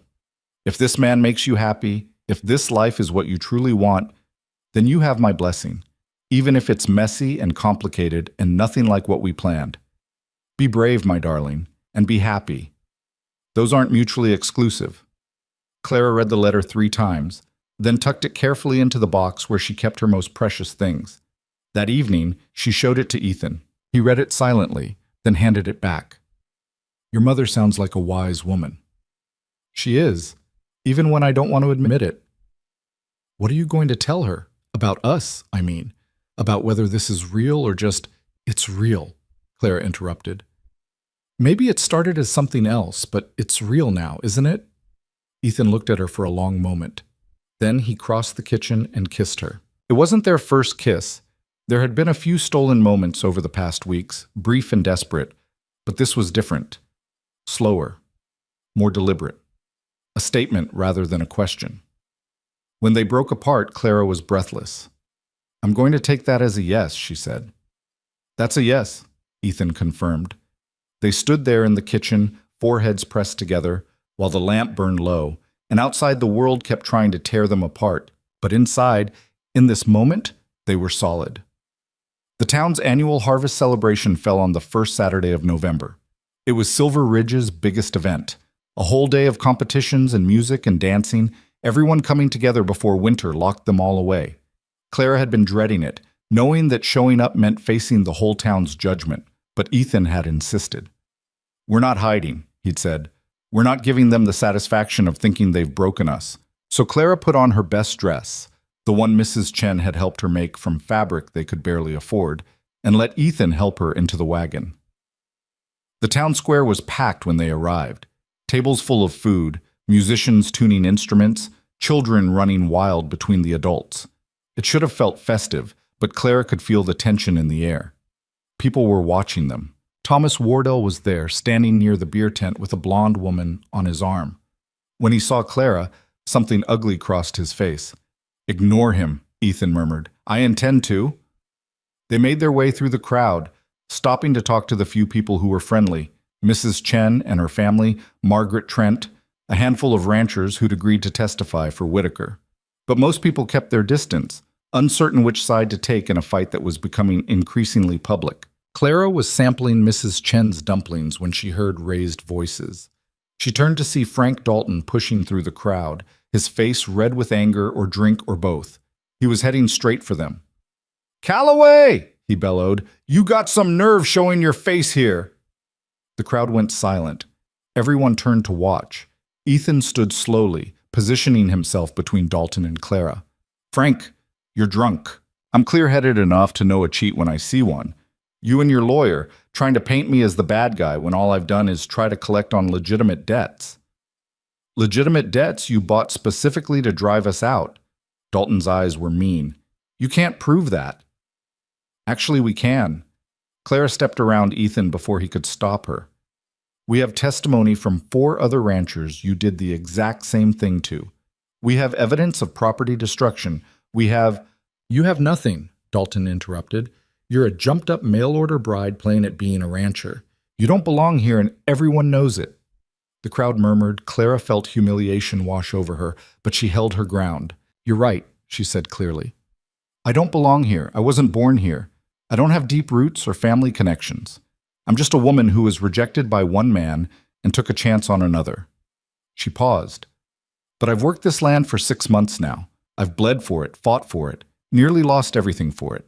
So maybe I don't belong here by your definition, but I've earned my place anyway. You've earned nothing, Dalton snarled. You're playing house with a man who's going to lose his ranch, and when he does, you'll move on to the next fool willing to take you in. That's enough, Ethan said, his voice dangerous. But Clara put a hand on his arm. No, let him talk. Let everyone hear what kind of man Frank Dalton really is. Dalton took a step closer. You want to know what kind of man I am? I'm the kind who built something in this valley, who turned dust into prosperity, who created jobs and opportunities while your husband was running his mother's ranch into the ground. You're the kind of man who destroys what he can't control, Clara shot back, who burns barns and poisons wells and frames innocent people for crimes they didn't commit. You're the kind of man who has to tear others down because you can't stand the thought of anyone succeeding without your permission. The crowd was riveted now, hanging on every word. Dalton's face went purple. You watch your mouth. Or what? You'll have me arrested on false charges too? You'll burn my house down? He hit her, or tried to. Ethan's fist connected with Dalton's jaw before the older man's hand could reach Clara's face. The sound of impact was sharp and brutal, and Dalton went down hard. The crowd gasped. For a moment, nobody moved. Dalton lay sprawled in the dirt, blood trickling from his split lip, while Ethan stood over him with his fists still clenched. Then Sheriff Morrison was pushing through the crowd. "That's assault," he said, but his voice lacked conviction. "He was defending his wife," Margaret Trent called out. "We all saw Dalton take a swing first." Murmurs of agreement rippled through the crowd. People who'd stayed neutral suddenly finding their voices. Morrison looked around at the assembled faces, clearly calculating which side would cause him less trouble. Finally, he sighed, "Frank, you're drunk. Go home and sleep it off." Dalton struggled to his feet, wiping blood from his mouth. "This isn't over," he said, glaring at Ethan and Clara. "You think you've won something here, but you haven't. I'll bury you both." "Get in line," Clara said coldly. Dalton stalked off, and slowly the crowd dispersed, returning to their celebrations with excited chatter about what they'd just witnessed. But one person hadn't moved. Thomas Wardell stood at the edge of the crowd, staring at Clara with an expression she couldn't quite read. Then he started walking toward them. Clara tensed, but Ethan's hand found hers and squeezed. "Mrs. Calloway," Wardell said when he reached them. His voice was stiff, formal. "Mr. Calloway?" "What do you want, Thomas?" Ethan asked. Wardell looked uncomfortable, like the words he needed to say were stuck somewhere painful. "I wanted to apologize, to both of you, but especially to you, Clara." Clara blinked. Of all the things she'd expected, this wasn't one of them. "I was cruel," Wardell continued. "The way I treated you when you arrived, the things I said, it was inexcusable. I convinced myself you weren't what I wanted, but the truth is I was afraid. Afraid of a woman with opinions and backbone who wouldn't just decorate my life." He glanced at Ethan. "You're a better man than me, Calloway. You saw what I was too stupid to see." Ethan's grip on Clara's hand tightened. "I saw a woman who deserved better than being judged in 30 seconds. "Yes. Well." Wardell looked back at Clara. "I wrote to your mother because I was petty and hurt. That was wrong. I've written to her again, correcting the record, telling her the truth, that you married a good man and I have no claim on you or your choices." He paused. "I hope you can forgive me. Eventually." Clara studied his face, looking for insincerity and finding only genuine regret. "I forgive you," she said quietly. "Not because you deserve it, but because I'm tired of carrying anger around." Wardell nodded once, then turned and walked away. Clara watched him go, feeling something unknot in her chest. She'd spent months defined by his rejection, by the humiliation of being found wanting. But standing here now, with Ethan's hand in hers and the town's eyes on her, she realized she didn't care anymore what Thomas Wardell thought of her. She'd proven herself where it mattered. "You okay?" Ethan asked softly. "Yeah, I am." Clara looked up at him. "Dance with me." "What?" "The musicians are starting up. Dance with me. Right here, in front of everyone." Ethan smiled and it transformed his whole face. "All right." They danced there in the town square while people watched and whispered, and slowly, gradually, some of them started to smile. It wasn't acceptance exactly, but it was a start. And sometimes a start is enough. The lawsuit moved forward through the fall and into winter, a grinding, bureaucratic process that tested everyone's patience. Whitaker was relentless, building their case piece by piece, deposition by deposition. Bishop and Dalton threw lawyers and money at the problem, trying to bury them in paperwork, but Whitaker had been in worse fights and won. The spring water proved to be the key. Whitaker found a geologist willing to testify that the dynamite blast had been deliberately placed to cause maximum damage, not to just destroy the spring, but to potentially redirect it. And with some excavation work that Ethan and Miguel did through the brutal cold of December, they found it. The spring hadn't been destroyed after all, just diverted underground. With proper engineering, it could be recovered. The cost would be substantial, but Margaret Trent quietly arranged a loan from a bank in Denver that had no connection to Bishop or Dalton. It was a risk, more debt when they were already drowning, but it was also hope. By January, they had the spring flowing again. By February, the lawsuit was ready for trial. The trial lasted 3 weeks and became the biggest news the valley had seen in years. Ranchers testified about intimidation tactics. The mining engineer presented his evidence about the deliberate sabotage. Whitaker connected dots between property acquisitions and convenient accidents that had plagued previous owners. Bishop and Dalton's lawyers fought hard, but the weight of evidence was crushing. On a cold Monday in early March, the judge delivered his verdict. Clara and Ethan sat in the courtroom, hands clasped tight, while Judge Palmer read through pages of findings. Fraud, conspiracy, illegal acquisition of debts, the systematic targeting of vulnerable ranchers for financial gain. The verdict? Bishop and Dalton were ordered to return illegally acquired properties, pay damages, and faced criminal investigation for their actions. More specifically, Ethan's loan was voided. Redstone Ranch was free and clear. Clara felt Ethan's hand tighten around hers so hard it hurt. She looked at him and saw tears streaming down his face, the first time she'd ever seen him cry. They walked out of that courtroom into bright spring sunshine, and the small crowd that had gathered outside erupted in cheers. Other ranchers who'd testified, who'd found their courage, celebrating a victory that belonged to all of them. Mrs. Chen was there beaming. Margaret Trent gave Clara a nod of satisfaction. Even Sheriff Morrison looked relieved, like he was glad to be free of Bishop's thumb. "You did it," Ethan said, his voice rough with emotion. "You saved the ranch." "We did it," Clara corrected. "All of us." But she knew the truth. The ranch had been saved by community, by people who'd finally found the courage to stand together instead of being picked off one by one. That was the real victory. Not defeating Bishop and Dalton, but proving that they could be defeated. That night, back at Redstone, they had a celebration that would have made Ethan's mother proud. Mrs. Chen brought food. Margaret brought wine. Half a dozen ranchers showed up with their families, filling the house with noise and laughter and life. Miguel got drunk for the first time Clara had ever seen, and told stories about Ethan as a boy that made everyone howl. Ethan retaliated with stories about Miguel's supposed romantic adventures that were probably half lies but fully entertaining. And Clara stood in the kitchen she'd cleaned and restored, watching the people who'd become her community, feeling something she'd almost forgotten. Home. This was home. Not because of the land or the house, but because of the people in it and the life they'd built together. The party wound down around midnight, families heading home through the cold darkness. Claire started cleaning up, but Ethan stopped her. "Leave it," he said.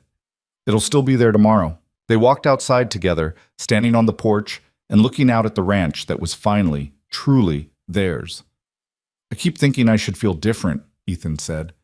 "Like winning should feel bigger somehow. But mostly I just feel tired." "That's because winning isn't the end," Clara said. "It's just permission to keep going." Wise words. I have my moments. They were quiet for a while, breathing in the cold air and watching stars wheel overhead. "There's something I need to ask you," Ethan said finally. Clara's heart sped up. "Okay. This marriage, we did it for practical reasons, to save the ranch and give you protection. But the ranch is saved now. You don't need protection anymore.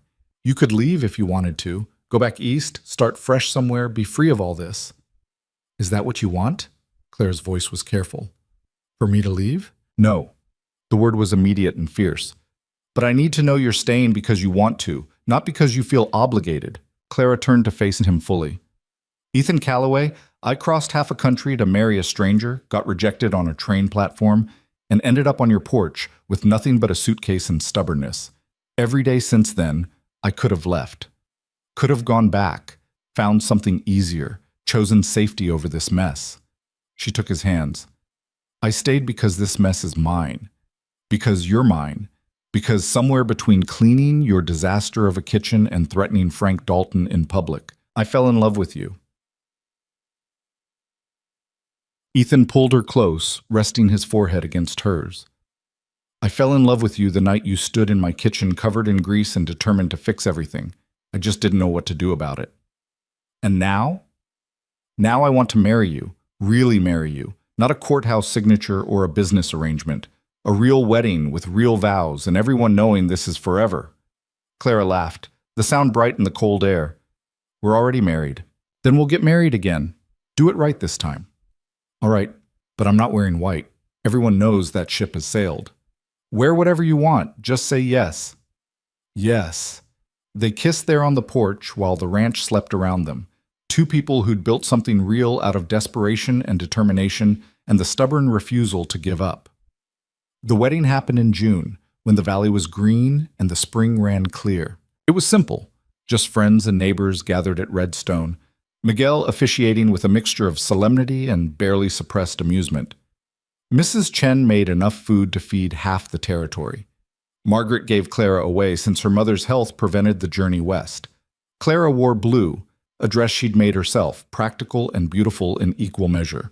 Ethan wore his best suit and looked terrified and happy and completely overwhelmed. When Miguel pronounced them husband and wife, really truly this time, the crowd cheered. And when Ethan kissed her, Clara felt something settle into place. Not perfect, because life was never perfect, but right. The ranch flourished over the next years. With the spring restored and the threat of Bishop and Dalton gone, other ranchers felt brave enough to succeed too. The valley became known for cooperation instead of cutthroat competition.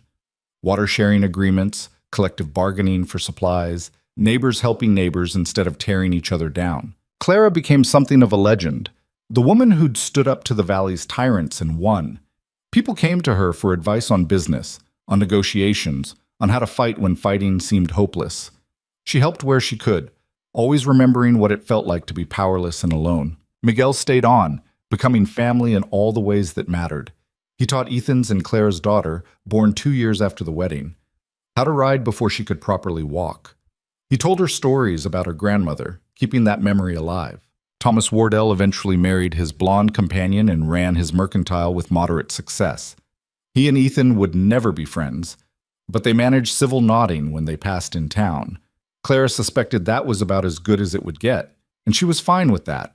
Some wounds heal better with distance. Bishop and Dalton faced criminal charges that dragged through the courts for years. Bishop died before seeing the inside of a cell, but Dalton lived long enough to lose everything he'd built on other people's suffering.